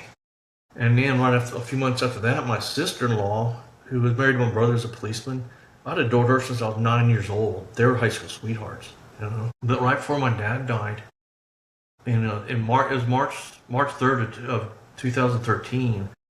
Appeals were over. People were dying. Parole was not happening. At that point, I'd had 7 set-offs from parole, I guess. I sat down on my prison typewriter, before I had typewriters, I literally handwrote thousands of letters. When I got those typewriters, I burned up 5 of them. I typed thousands of letters. Nothing was working. Nobody's listening. Excuse me. But one day I said, man, I just Hail Married it. I typed up 2 letters. I sent one to Ray Hunt, who's the executive director of the Houston Police Officers Union. And I'd never met him, but I went to the academy with his brother, who just retired for 40 years. I went to the police academy with his brother, and his dad had been out to our ranch hunting a couple of times with his brother. So I just typed a letter, man. I said, hey, Ray, you went to the academy with your brother, and I met your dad a couple of times, and he hunted with us. And after that, I just typed, I'm still one of you. I'm still one of you guys. I'm one of the good guys. I'm your brother in blue. I'm in trouble and I need help. And then I typed another one right after that. I sent to the Texas Rangers. I said, I'm still one of the good guys.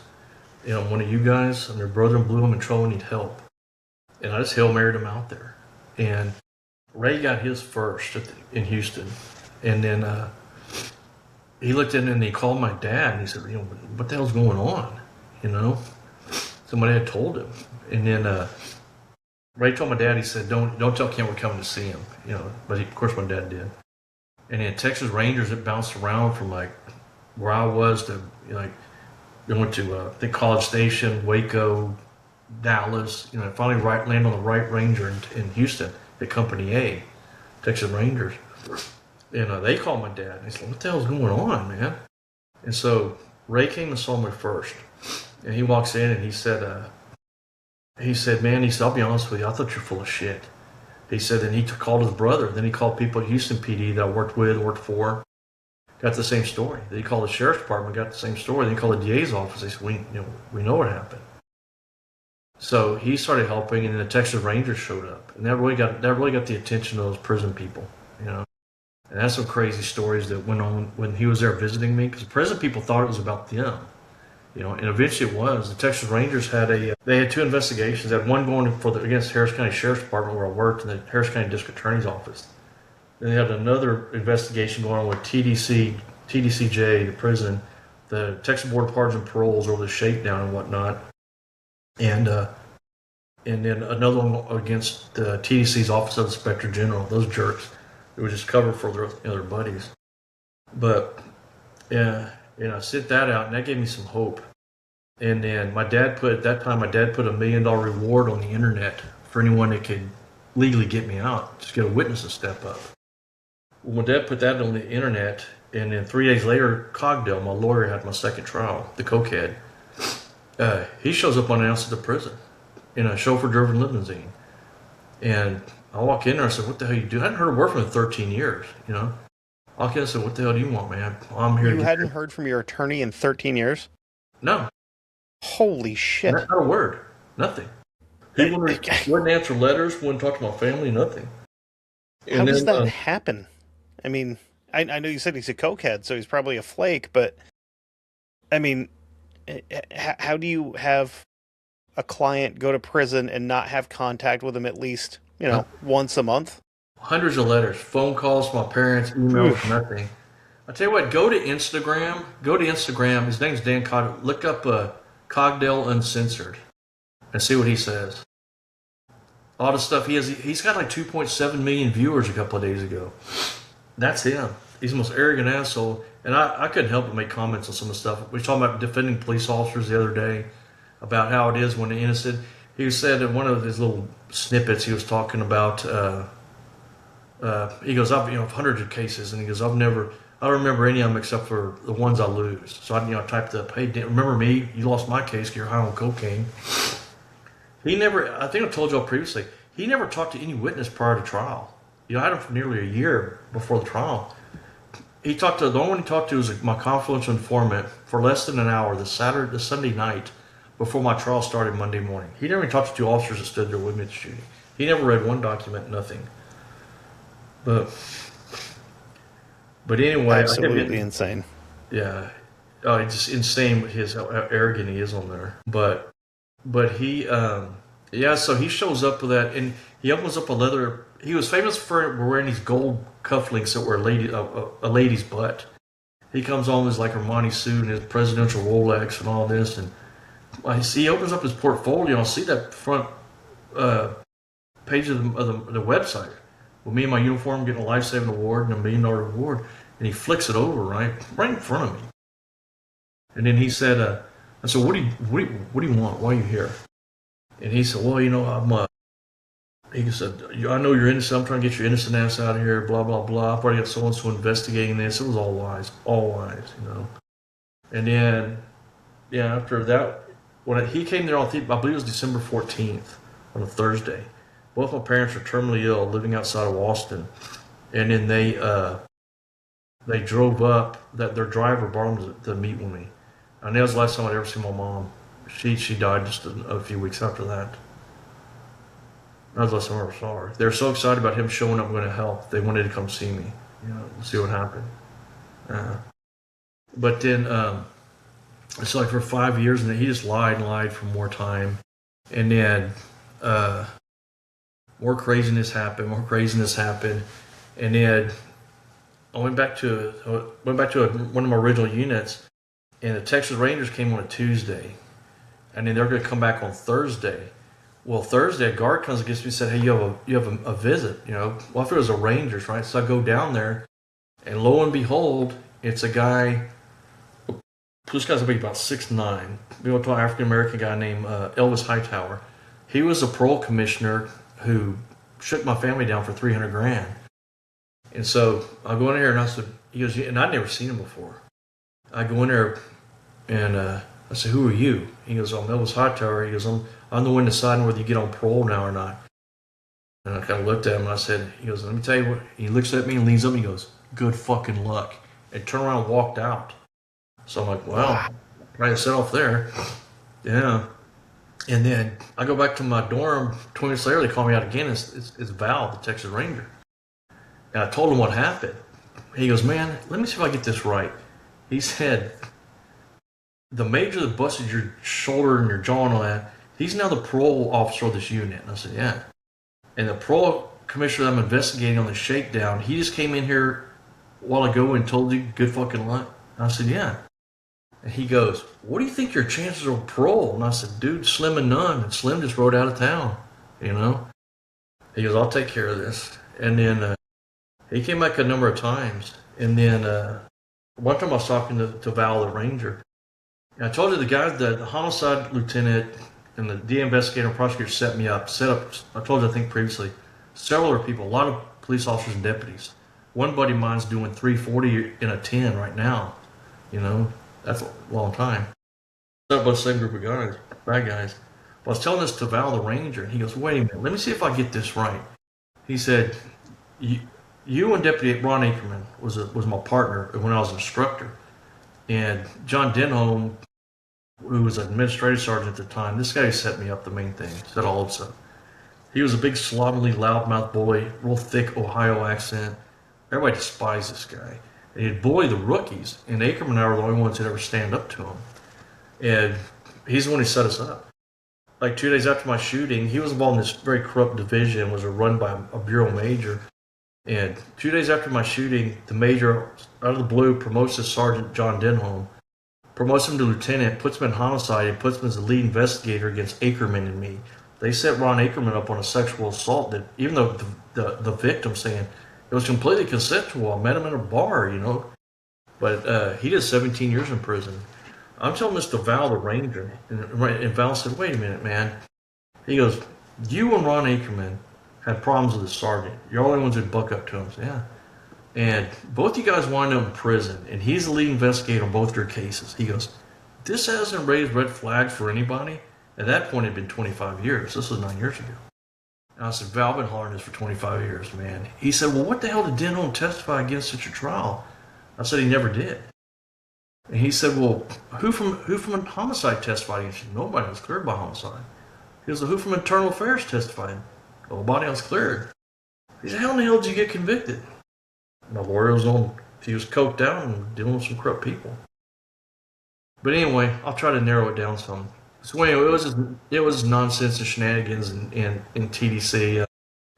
I was locked up in solitary again. Another guy tried to cut a guy's throat. I wound up saving that dude. That's kind of a crazy story. The guy who did that, just really quick story, this guy was so stupid. He's probably the stupidest humans I've ever met. He was in prison for illegal oyster harvesting. I said, how in the hell did you wind up in prison for that, man? He said that the shrimp boat guy found him somewhere.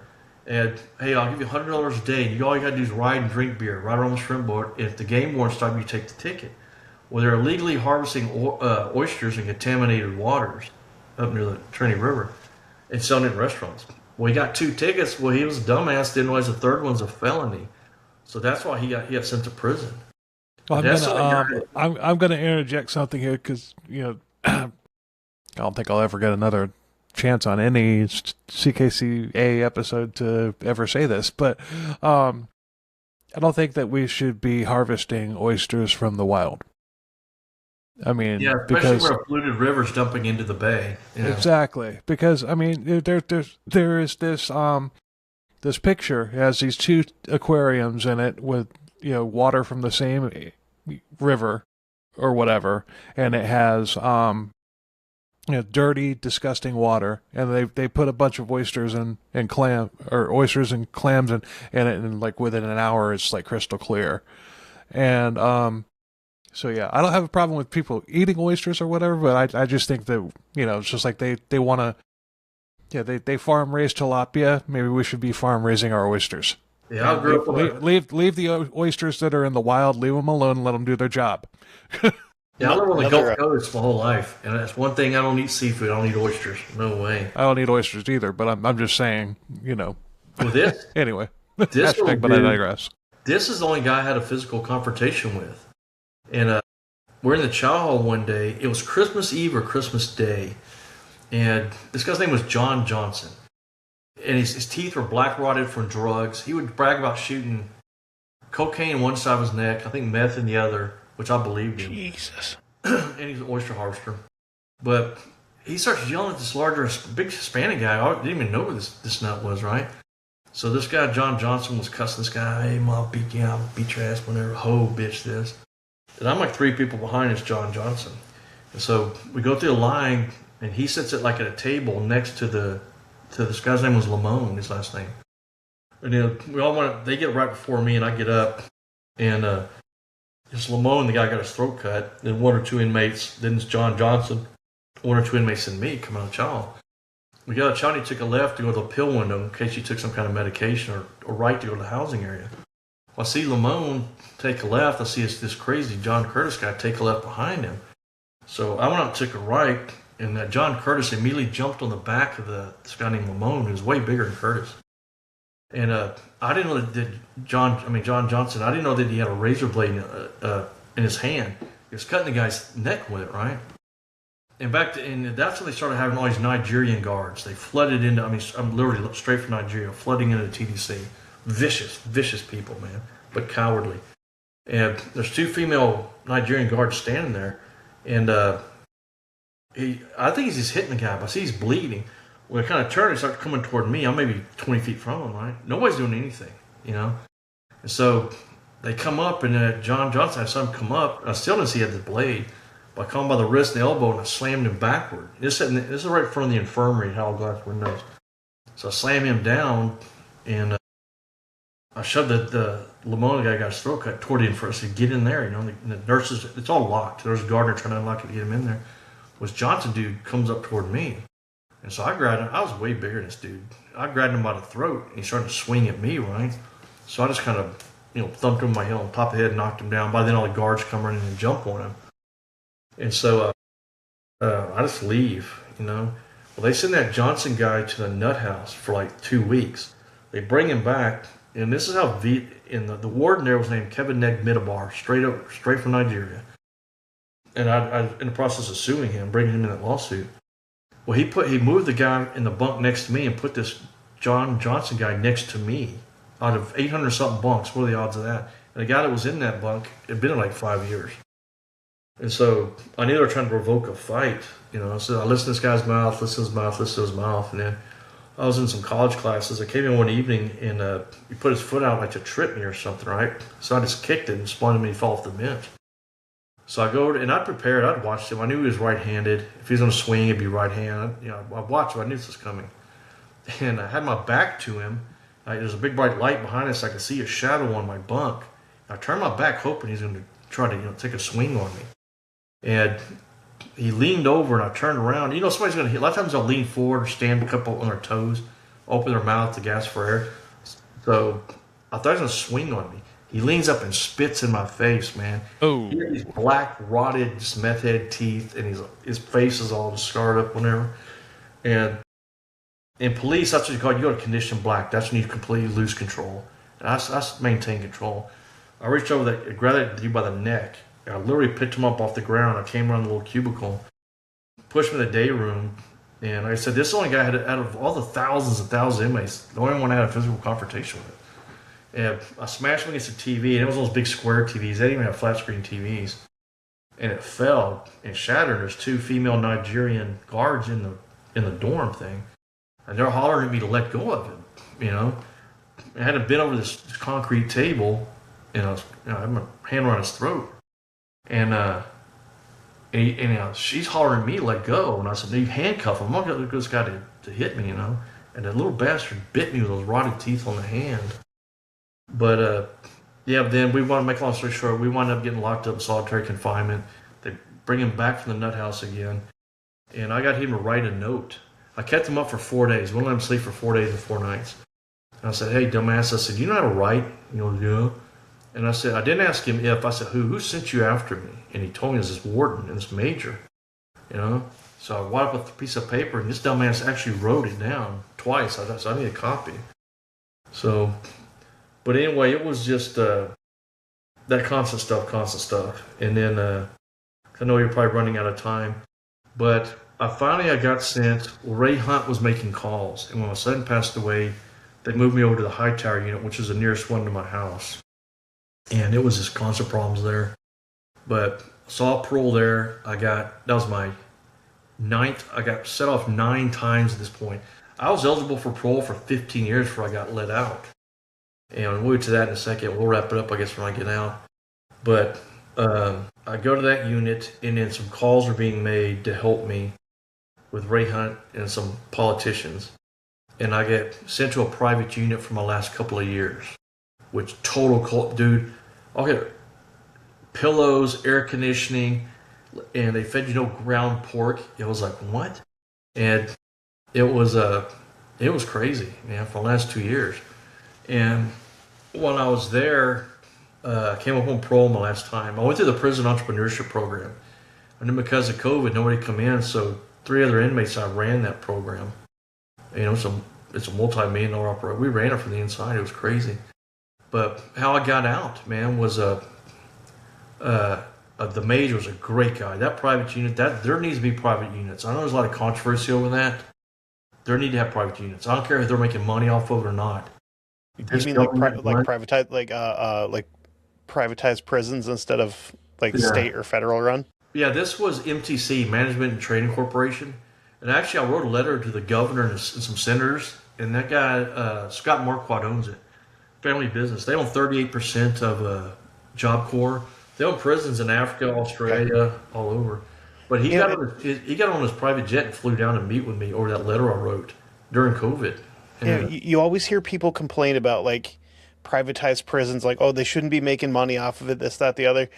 You know, from what you just said, the very short amount that you just said there, they seem like they have a much higher standard for how people are treated than like just the federal system where they just chuck you in there and be like, well, if you drown in the basement, fuck them, you know? Yeah. I got there on June 19th of 2019. And because it was a holiday, the warden one there, the major it was so small they didn't even have a assistant warden. I walk in there, and the major's big old guy stands up, he shakes my hand, he goes, how you doing, Kent? And I was like, what the hell? Hey, it's air conditioning, right? So I shake his hand, all right? He said, hey, look, I know your whole background. I know what's, none of that's going on here, man. That's not dealt with. This we got this squared away here. And they did, And, man, I remember I'd go get in the shower in the day room. In the showers, you could turn the pressure up or down and hot or cold. And I was like, there's like 5 showers. There's like a guy in the first one, a guy in the third one. I was like at the end one. And I noticed they would turn theirs off and on, and my water hot or colder. And I told the guy in the middle, I said, hey, do me a favor, turn your water off just a second so I can get some more water so I can rinse off. And the guy on the end, Steve Wahardo, great dude, man. He goes, hey, Kent, this ain't TDC, brother. I said, what do you mean? He goes, do you got hot and cold water? And I was like, what the hell? Oh, hell no. And he said, you need to turn the pressure up. They fed us normal. We had new clothes. It was a whole different ball game, man. But that's the only time I was never scared in there. The only time I was cautious for my survival was at the Hughes unit. Because that's the max, that's the worst of the worst. They can't control you. But when I hit this private unit, I went through COVID hit. It was a 9-month program, prison operation program.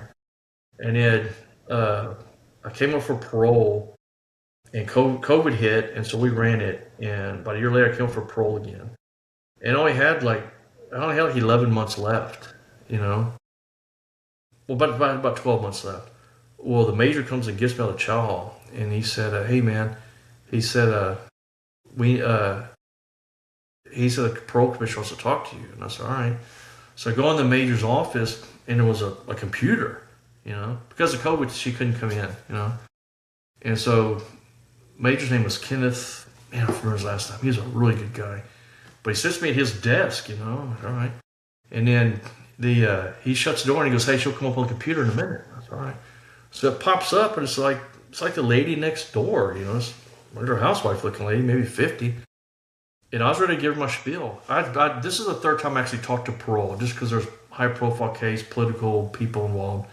That's the only time they ever talked to you get to see your voters. But she pops up, and she said, and she goes, how you doing, Kent? Call me Kent, which my name's Joseph Kenton McGowen. I wasn't one of my middle names. She called me Kent. So I was like, I look at her kind of funny, and she goes, can you hear me? I said, yes, ma'am. Can you hear me? And she goes, yeah. And I said, I've never talked on a computer before. She kind of laughed. And I guess you haven't. And I said, no. And I was ready to give her my spiel, man. She goes, let me tell you something, Kent. She said, I know what's happened to you in prison. She said, I know what's happened to you in prison, and I know how you wound up in prison. She goes, I can, in good conscience, let you sit here for 20 years. And I had like 12 months left. And then she said, I'm going to give you an immediate FI1, which means immediate release. you know. She said, no restrictions, no ankle monitor, you're just going out. I was like, man, you know. And so I didn't know what to say. I didn't cry or what. You know, I just stared at her. I said, thank you. It was all I could think to say, you know. And I said, well, I know you gave me a set-off last time, and it takes 2 people. She said, don't worry. Calls have been made. Because you have to have 2 voters. And the other voter actually was a retired sheriff of Lubbock County.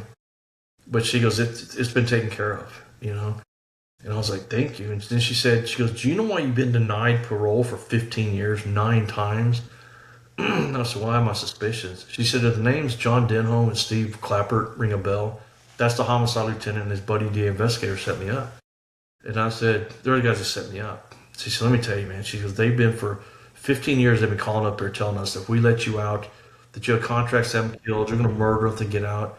And if I had done that to somebody, if I was them, I'd be scared shitless of that too. You know, after they did to my family and me. It's fair, yeah. Yeah, you know, I wouldn't do it. It makes the record clear. But I wouldn't be sad if something happened to them. But they're they're going to be held accountable, civilly and criminally, inbound, viciously. But it still took 86 days to get me out because they were calling, you know. And then finally, she told me there'd be no restrictions, anything. She said, you got just a few months, just don't mess up. Just be good. And then I was all right. So the day they come to get me out, I don't know who's picking me up, you know. And they come and get me that morning. That was crazy. But they come in there, and it was Ray Hunt and his brother I went to the police academy with, and another HPD officer, you know. I didn't know, you know. Say, Brent, that brought me some clothes. So I'm like, no way, a shirt with buttons on it? What the hell? You know, so I'm buttoning up a shirt, you know, belt, you know, blue jeans, and I'm not a tennis shoe guy with some tennis shoes I can actually lace up. And so I walk out and parole. There's 2 parole people standing there. They said, hey, they put you on SISP. And I said, what is that? Super Intensive Supervision Program, which means ankle monitor, house arrest, you know, you're jammed up to get off. So I said, look, I don't care if you chain me to a tree in the woods and throw a Whataburger at me once a week. Get me out of here. So they hooked the monitor up and everything, right? So I'm going out. Like I said, this was a great unit. Pete Coffin was a warden. Great people. The only prison people I'll say anything nice about. Them and Bill Nowski. But I walk out and the warden secretary goes, hey, Warden Coffin's talking to me. That guy gave me a hug, man. You know? He helped me pack him back. He said, good luck, man. Go out there and get him. I said, all right, you know. So I'm walking out. And remind you, this is COVID. I had not seen the sun in 17 months, you know? Damn. Yeah. And so I didn't know he was going to be out there. So I walk out, and 3 people in there was my mom, my dad, and my son, you know? But, you know, when you're locked up and those tragedies happen, you just can't deal with them. You got to just file them back there, man. You got to worry about surviving and getting out to who's left out there, you know? Just making sure you make it out. And so I walked out, and the first time I seen the sun, you know, I was looking for my mom, my dad, and my son. I was thinking maybe I misunderstood, or, you know, was it real? Yeah, I can imagine. Must have been pretty intense. Just, culture. Yeah, not really a culture shock, but just a blitz, a blitz in the senses. You know. And then, like you're saying, you don't have time to like emotionally process it, and then you get out, and it all hits at the same time. Yeah. And then, it was a minor thing with COVID. You know, I didn't even see the sun in 17 months, you know? Yeah. It was total sensory overload. Overwhelmed, that'd be the term I would use. And I walk out, you know, they're not there. And I look up, and there's Ray Hunt from the police union. His brother went to academy with another HPD officer. There was a big black HPD Suburban. And policemen they're policemen. Hey, what's up, asshole, man? I was trying to cry, you know? Are they fucking with you, or are they just... Yeah, they're just getting around. Okay. Sounds like classic ball busting. I thought so, but I just wanted to... Yeah, they were just, you know... And so I was trying to be tough, you know? And I walked over, and I was dropped a little and took out with me, you know? Pictures and whatnot. I mean, I was grabbing Ray. Just lost it. Of course, they're laughing. You know, this is how they are, police. But they're laughing, and Ray goes, I told you to cry, and he goes, I won the bet, you know, but... Oh, shit. You know, let me tell you something about this Ray guy, Ray Hunt. He had never met my dad. You know, he talked to him on the phone countless times over a number of years. And my dad was, on the day before my dad died, Ray, on his own dime and time, drove from Houston all the way to Liberty Hill, north of Austin, where my parents were living. This is after my mom died.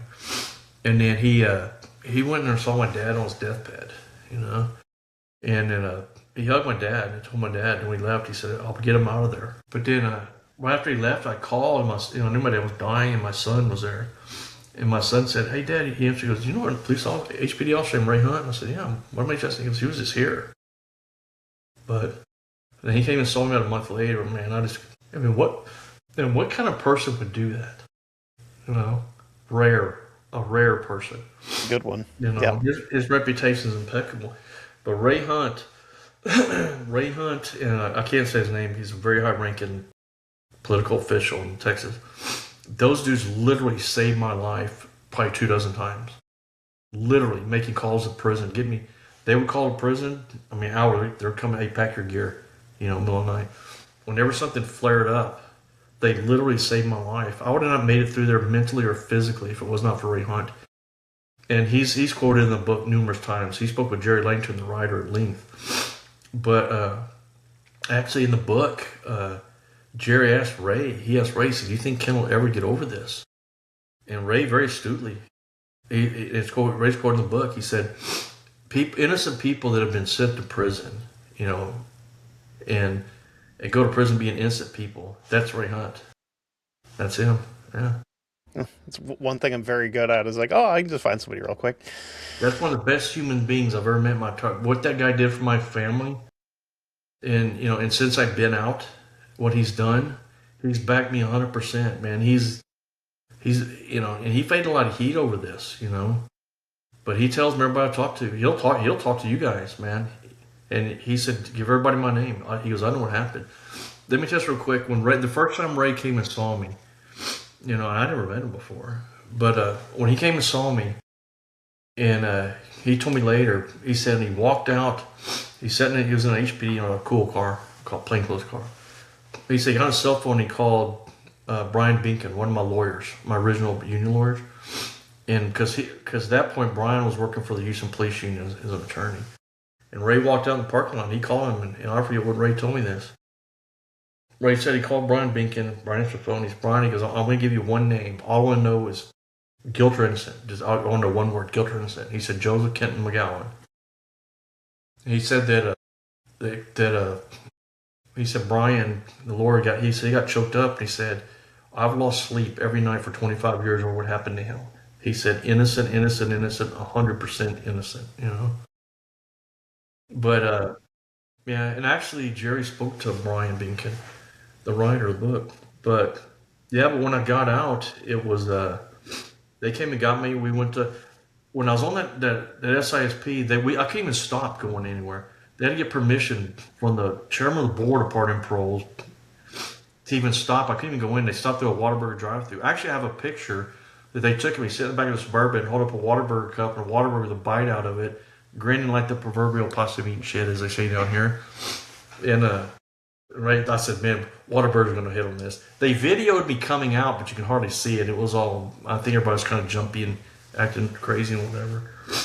But, yeah, so they took me to where I was staying, and I got out on a Wednesday, July 14, 2021, after 19 years, 4 months, and 4 days on a 20-year sentence, which is unheard of percentage-wise. But I got out on Wednesday. Thursday, I had to be at my parole at 9. I went to Harris County, Houston first. I went to a parole officer, man. There were people there fighting, screaming. I said, what the hell is going on here? And so finally, this lady comes up and gets me. And she brings me in. She said, I don't remember that one's name. But she said, she was in my office and she had a guy with her. She said, hey, because your case, you got two, I'm a supervisor. There's two of us on your parole. And she said, you're probably wondering why you're on SISP with an ankle monitor. I literally could not step 1 foot out the door, And she said, look, we don't think that you're any danger to anybody. We don't think you're going to get out and do something stupid. She said, you're flagged. In case, God forbid, something happens to you, it's going to go to whoever needs to know it. She said, we've gotten threats about you. We've got calls from politicians on both sides, police people. Everything's gone out. And then I remember she said, she goes, and all these damn documentaries and whatever. I said, yeah, I've never seen them, but I heard about them. And she goes, no, just that guy just walked out when I came with me. She goes, that's some producer wanted a documentary about you. I said, what'd you tell them? I said, we told them to pound sand and get the hell out of there. But, yeah, so I got out and had 8 months. And when they got me, they got a phone for me. You know, when I first get in the car with them, when my dad passed away, my dad's cousin stepped up to help, Rick Hare. And he died right after I got out. Man, it was one after another. But Ray hands me his phone and goes, hey, call your cousin, man. I just look at it. There's no buttons. I've never seen one of these. You know? So they're dialing up my cousin. Hey, they go, oh, yeah. But they told me, they said, look, we'll get you a phone. Do not Google. I didn't know what Google was. You know, I didn't you're like, hey, cuz, I'm calling you from a ceramic, from a bathroom tile. From a glass, whatever. Yeah. Yeah. Yeah, I couldn't understand. I'd watch on the news and stuff, people texting and like falling in water fountains and stuff. I was like, I didn't get the texting thing. But yeah. But let me back up just a split second because I know y'all probably want to go. When they put me in that private unit, I went and got all my gear, right? And then I go into the dorm. And I had not seen cable TV in 17 and a half years. ABC, CBS, NBC, and Fox. That's it. And I walk in, it's like 60 degrees in there. I'm like, this is outstanding, you know? And, oh, God, this feels good. Yeah, I walked in because it was that prison entrepreneur program. And instead of sitting there threatening whatever, all the inmates line up shaking my hand. Hey, Michael Mangioli became a buddy of mine, in Tulsa. I was like, what the hell?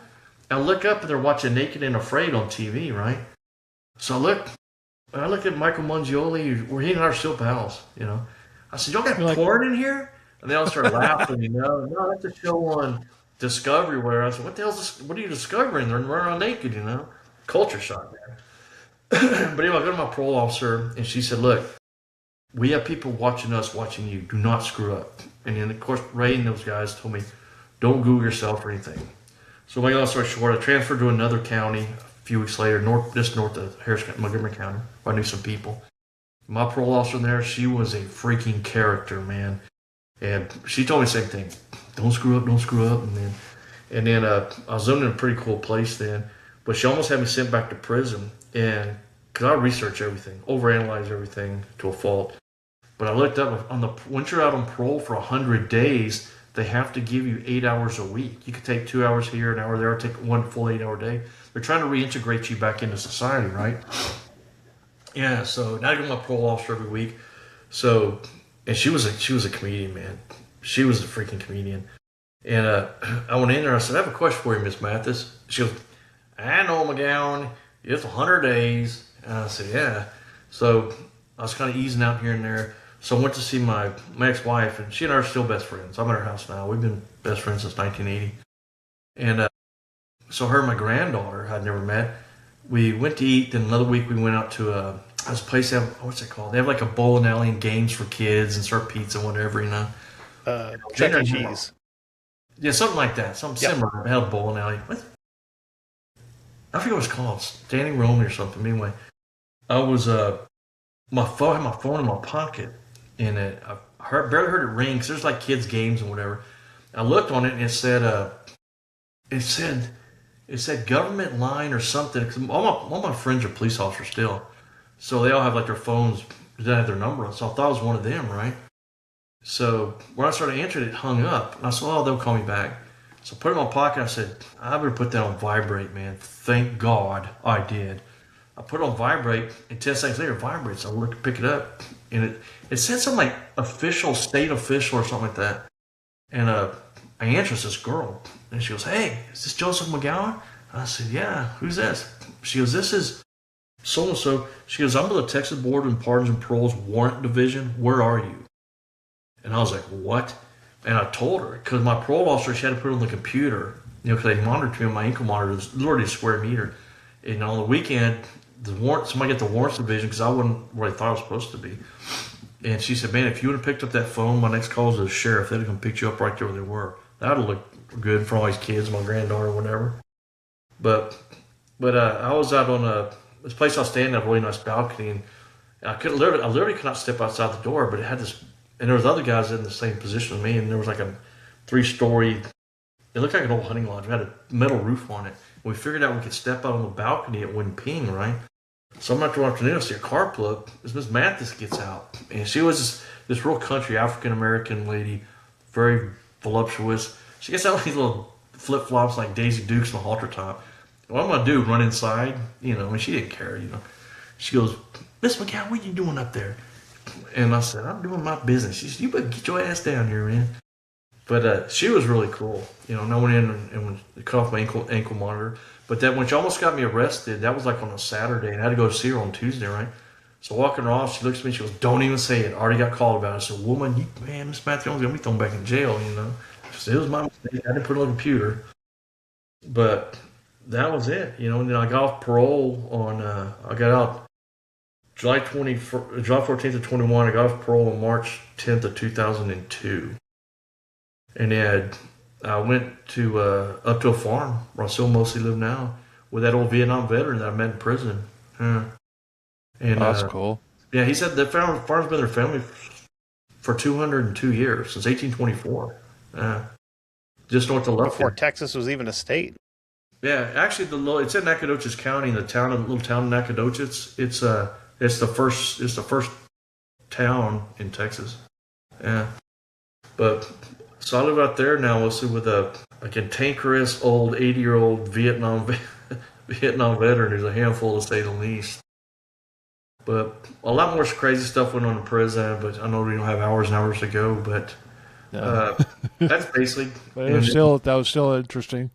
Yeah. People ask me, what's it like in prison?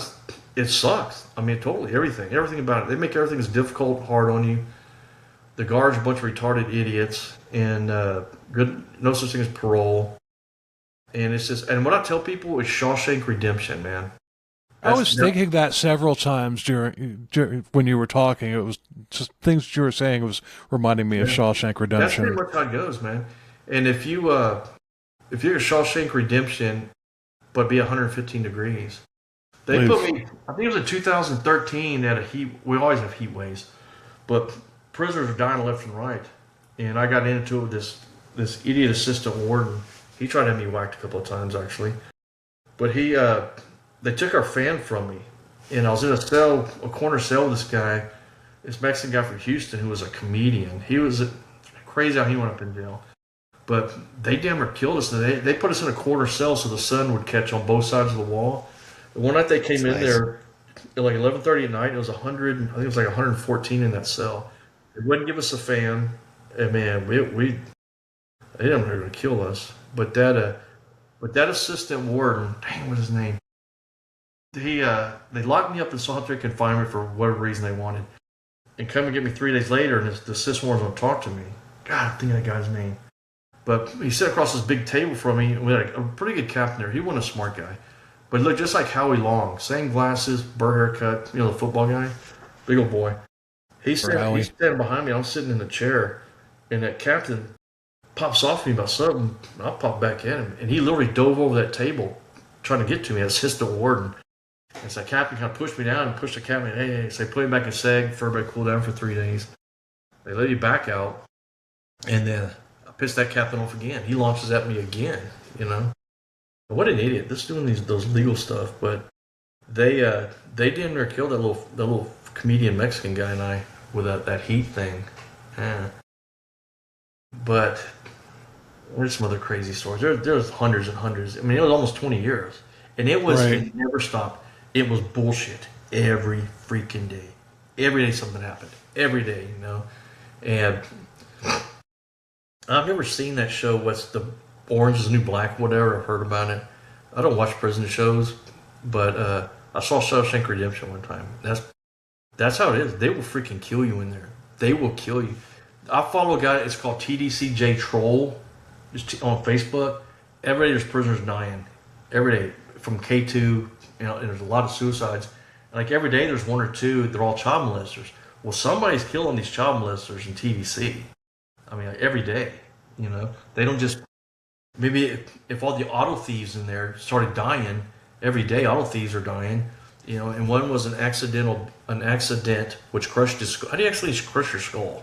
But a lot of suicides. They say if it's a suicide in prison, man, it's not.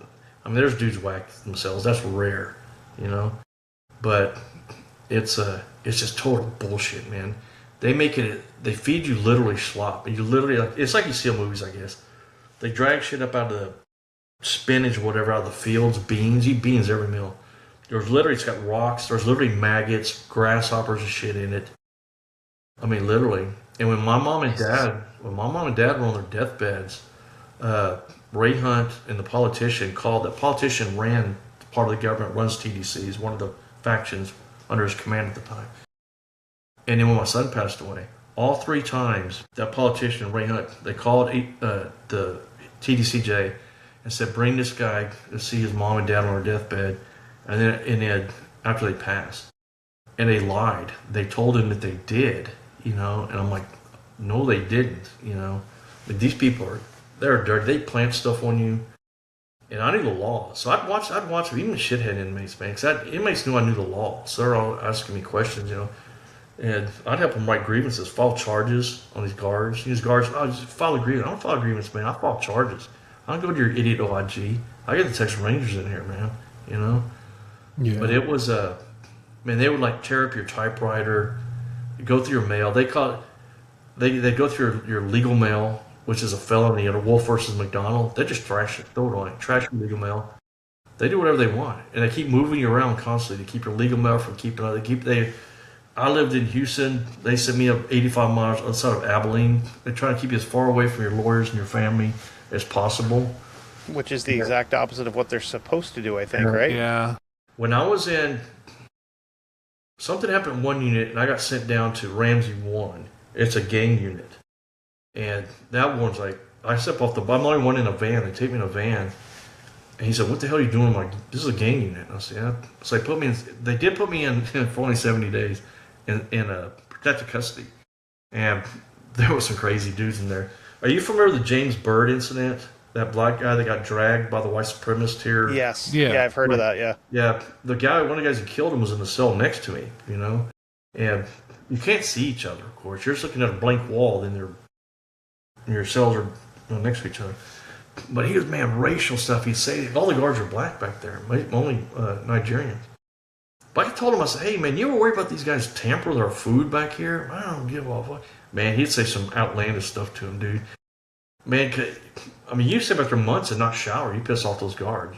So he probably also regularly got some secret ingredients added to his food. Yeah, no concept. But, man, he just would not shut up about it, But that's the only time I was ever secured. And I was in there 70 days. And oddly enough, they came out and got me. They took me to the Boyd unit between Houston and Dallas. And oddly enough, man, I get on the bus. I'm the only one. They take me in a van instead of a bus with all the other inmates. 2 prison guards. I'm locked in the back of the van. And we're coming into Houston, like where the gallery is in West Houston, where I grew up, where I patrolled. It's like the nice part of Houston. That guard said, he goes, I bet this area looks familiar to you. And I was like, yeah. Well, what the hell are you saying that? Then we get to Huntsville to get some paperwork or whatever. And went by Sam Houston University, Sam Houston State. And I tried taking classes, and all the police HPD, you get credits for all that stuff. He said, I bet you've been there before, huh? I get out like 5-6 years later, and that guy was a sergeant I used to work with at the sheriff's department in Harris County. He left the sheriff's department over some shenanigans having to do with me, and he wound up going to work for TDC for whatever. I ran into that dude as a prison guard much later. But I'll tell you another question people ask me. Did I ever run into people I sent to prison? Yeah. And my brother, too. I ran into people my brother sent to prison. But one in particular, I was in maybe 8 or 9 months. I was in the PAC unit. And this tall, slender Mexican guy, he'd always wave at me in the hallway. Hey, man, how's it going? I was like, what's up, dude? Well, that's a friendly guy. Whatever. For like 2 weeks, I always wave. Hey, what's up, dude? All right. So I'm in the chow hall line, and he's like 2 people behind me. He reached over and tapped me on my shoulder. I never let anybody touch me. I said, hey, don't touch me, dude. Don't touch me, dude. And he said, hey, you remember me? And I never forget a face, And I said, no. He goes, you chased me off the Gulf Freeway, which is I-45 South between Houston and Galveston. I said, I bought 3 kilos of cocaine from you at the Bennigan's restaurant. I remember you, man. That dude was gone that night. Somebody said something to the guards. They got him out of there. But I did have a run-in with another guy, a cannibal. This guy was on death row. And somehow he got off death row, and they wanted to send him to Boyd unit when I was there. And he was in my wing. He was a black guy. He had one front tooth. That was it. This dude was huge, man. He terrified everybody, and he would run around in circles in front of. Well, my cell's in the back of the wing. They call it the wing. Man, he punched himself in the face, snotty blood everywhere. He'd stand there and jerk off under the TV and all this stuff. And he would like he'd just walk out and go to commissary when not even our commissary day. They were terrified of him. They didn't want to kill him. So there was an old Vietnam vet, not the same one I told you about earlier, in a cell next to me. And what was the guy's? I think his name was Gary. But he threatened to rape that old guy. And I said, oh, hell no, man. So I was going to eat. I talked to the lieutenant. I said, you need to call me down there after everybody gets back from eating. So I told him what was going on. So, man, they called like 30 inmates down there, out of that wing, that pod. And they, of course, all of them go in there and they're in there like 10, 15 minutes. Man, I didn't say shit. I ain't snitching off nobody. Why are you in there 10 minutes, man? You know? But that dude, we got up at 4 o'clock in the morning to get laundry. That dude was gone. And that dude, I'm trying to figure out how I had a connection with him. But in Houston, he broke into, and he was big guy, man. Like the guy on Green Mile big. He broke into a house with a lady, a great-great-grandmother, was like 97. He raped her and took bites out of her breast, her face, her buttocks, whatnot. Jesus. Yeah, they smashed it through the bedroom window for her great-grandson to come in to check in on her and find her like that, halfway through the bashed out window dead. Somehow he got off death row. He was not supposed to be on that unit. And so when they called me in there, of course, I told him everything, man. You have this dude out here. He's a freaking cannibal. I know. Somehow my brother's a policeman, ran him, or somehow I found all this stuff out about him. So I told him that unit, I knew what was going on, who that dude was. So he disappears in the middle of the night. About a year later, I get sent to a medical unit for just something. And it was at the Ellis unit, which is a terrible, terrible unit. And I had 2 guards with me actually then. Because this was a lawsuit going there. Everybody was scared shitless to me. Something was going to happen on the unit. So I'm walking down the hallway with these 2 guards. And we have to stop for him and open a gate. This guy starts banging on this window, man. Going, and it was that big black dude. Man, I can remember that dude's name. He has first name and last name like, it was like John Johnson, like that other guy. His name was, you can look him up. If I think of it later, I'll text it to you. I'll think of it. But it was that big black dude, man. He's banging on that, 4-inch thick glass, pointing at me, I came over, And so I look at him like this. I was like waving at him like this, like this. And the guards couldn't see. And then we start walking, the guards go, wow, what was that? What's up with that dude? And I said, I don't know. There's just kind of breakdown. What was wrong with him? That dude would have killed me. But they had us flagged. We weren't supposed to be on the same unit. They would do that. But I just had to go there for like the day for get glasses or something. But it was just every day, man. Every day I'd wake up, and I came from a good Christian family, but I'm a spiritual dude. I do my own thing. I don't push anything on anybody. I don't degrade anything, but I would every morning, man. Yeah. Well, every morning before I'd open my eyes, I'd say, just, man, let me open my eyes. Just want to not be here, Yeah. Anyway, that's basically it. Here we sit. This last 2 minutes, where we are today is I got off parole, and then, I said I'd never seen the internet, nothing. So I started humping it on my phone. Just shoot stuff out. And I got a response by Michael Tabman. He was retired, 26-year veteran FBI, retired supervisor, special agent in charge. He invested my case for about 3 years. And then I got a call one day from Jerry Langton, the guy who wrote the book, through another writer named Alan Warren, prolific writer up in Canada. He's written dozens and dozens of bestsellers. But he interviewed Jerry Langton about the book. About another book Jerry wrote. And Alan called me the next day and said, hey, man, I got a guy who's perfect to write your book. This guy named Jerry. You want me to call you? So Jerry called, and in not 20 minutes after I hang up with Jerry, I get a call from another guy, Steve Stanulus. He's a former NYPD guy. You got to put this guy on your show. Steve Stanulus, Stanulis. You won't believe that guy's story, man. He was as we call it, a dick dancer, if you will. Was a police officer. Now he's a famous producer. But anyway, we're dealing with him. I was on his podcast a couple of days ago. But he's going to do a documentary and whatnot.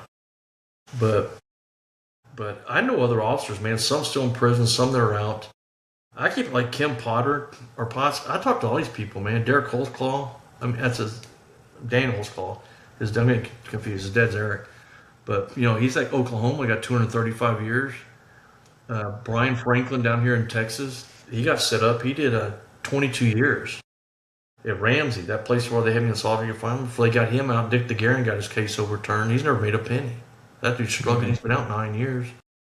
Another fourth officer, Warren Hornick, you Google him. Everything about him, he's innocent. Horinek. I go see him all the time. He gets out after doing 30 on a 30. He gets out the 24th of July. I'm going to go pick him up when he gets out. But this thing, when police officers getting jammed up, innocent in prison, almost all of us, I talked to them all over the country, tons of them, the ones locked up to their families, is that it's always someone with their own agency we had a personal beef with. I've had people say, it'd be like a big conspiracy. I might have discussed this at our first interview, but when you have someone on the inside that has access to, the witnesses, evidence, polygraphs, ballistics, forensics, they can get in there and tamper and destroy, manufacture, whatever they want. But anyway, that's the story. If y'all have any questions or, whatever. Oh, Man. fascinating. But, well, it is midnight. So we're gonna go ahead and wrap it up. But thanks a lot for coming on and telling us that. I mean, found out a lot of things. Like I just still couldn't believe the thing about the no air conditioning. But that's why I threw that page up that I did. I mean, it was a little late for when I did it, but still, it's you can't even explain to people living like that. It's like when you go, so I gotta go cool off, man. There's nowhere you go. No. Yeah, exactly. But anyway, thanks a lot for coming on. I know our listeners are gonna enjoy it. I did. And thanks again for coming on. And yeah, I feel like I didn't contribute anything here, but it's just it's just such a, you can't really interrupt the story because you can't say anything, It's just a awful situation that you found yourself in for no reason, for doing your job, For protecting my informant and protecting my two brother deputies. But there's obviously there's a lot more to this, a lot. But if a lot of it's in the book, to give a pitch on the book, Reasonable Doubts by Jerry Langton. Yeah. Barnes & Noble and Amazon and Bronx killed his. But on top of that, there's a lot more to that. But that's something final to say. And also, I have the best lawyer in the country that's taking my case. And when that comes out, it's going to drop a nuke into this. But I have a Give, Send, Go, and I need any donations possible for legal fees. The money goes straight to the attorney. If you just go to Give, Send, Go and just put in Kent McGowen, or you can click on first responders. If you go to Give, Send, Go and click on first responders, look at how many other police officers are on there. Same thing. It's trying to get out. We linked it. We linked it in the first episode, and we'll link it in this one too. Well, this is great, man. I appreciate y'all letting me talk. You get the story out there, and that's some weird pictures of me. The AI didn't do you justice. No. Yeah, AI, and he kept doing it. Every time he AI over and over, I kept getting younger on this side and older on that side, But I'm trying to fix that eventually. We put some, current pictures. But how much helping not just me but my family, man. Letting because a lot of people are watching these, and see what actually happened. This has not destroyed me. I can deal with this, man. It's my family that this is headed at the worst, So I appreciate it. You guys stay in touch. Absolutely. Talk to Jerry Langton, who wrote the book. He has a great interview. Or to other people, other policemen that this happened to. And if you want me to come on your history, Goon, and tell my Sasquatch experience story, it's not very long. Anytime you want to talk about Bigfoot, man, I'm in. I'm telling you, man, when that 34, 35, 40 years later, I was reading a book. That's exactly what happened to me. The wind stopping, the birds. I've heard a lot of stories like that. We're just like, and then it followed me out of the woods. It's like, Well, I tell you, man, if I turned around, I said it was going to be a grizzly bear, a crazed Indian, or a Sasquatch. Someone standing behind me. The only one's a Sasquatch make that wind quit blowing. Fucking Montana blows all the time. All right, hey, you guys are cool, man. Y'all did a great job. I appreciate it. Yeah, we like you, and we hate what happened to you, but yeah, it was a great, just great pair of episodes. And thanks for listening, everybody. Thanks to Kent for coming on, and until next time, later. Bye. Hit stop. There we go.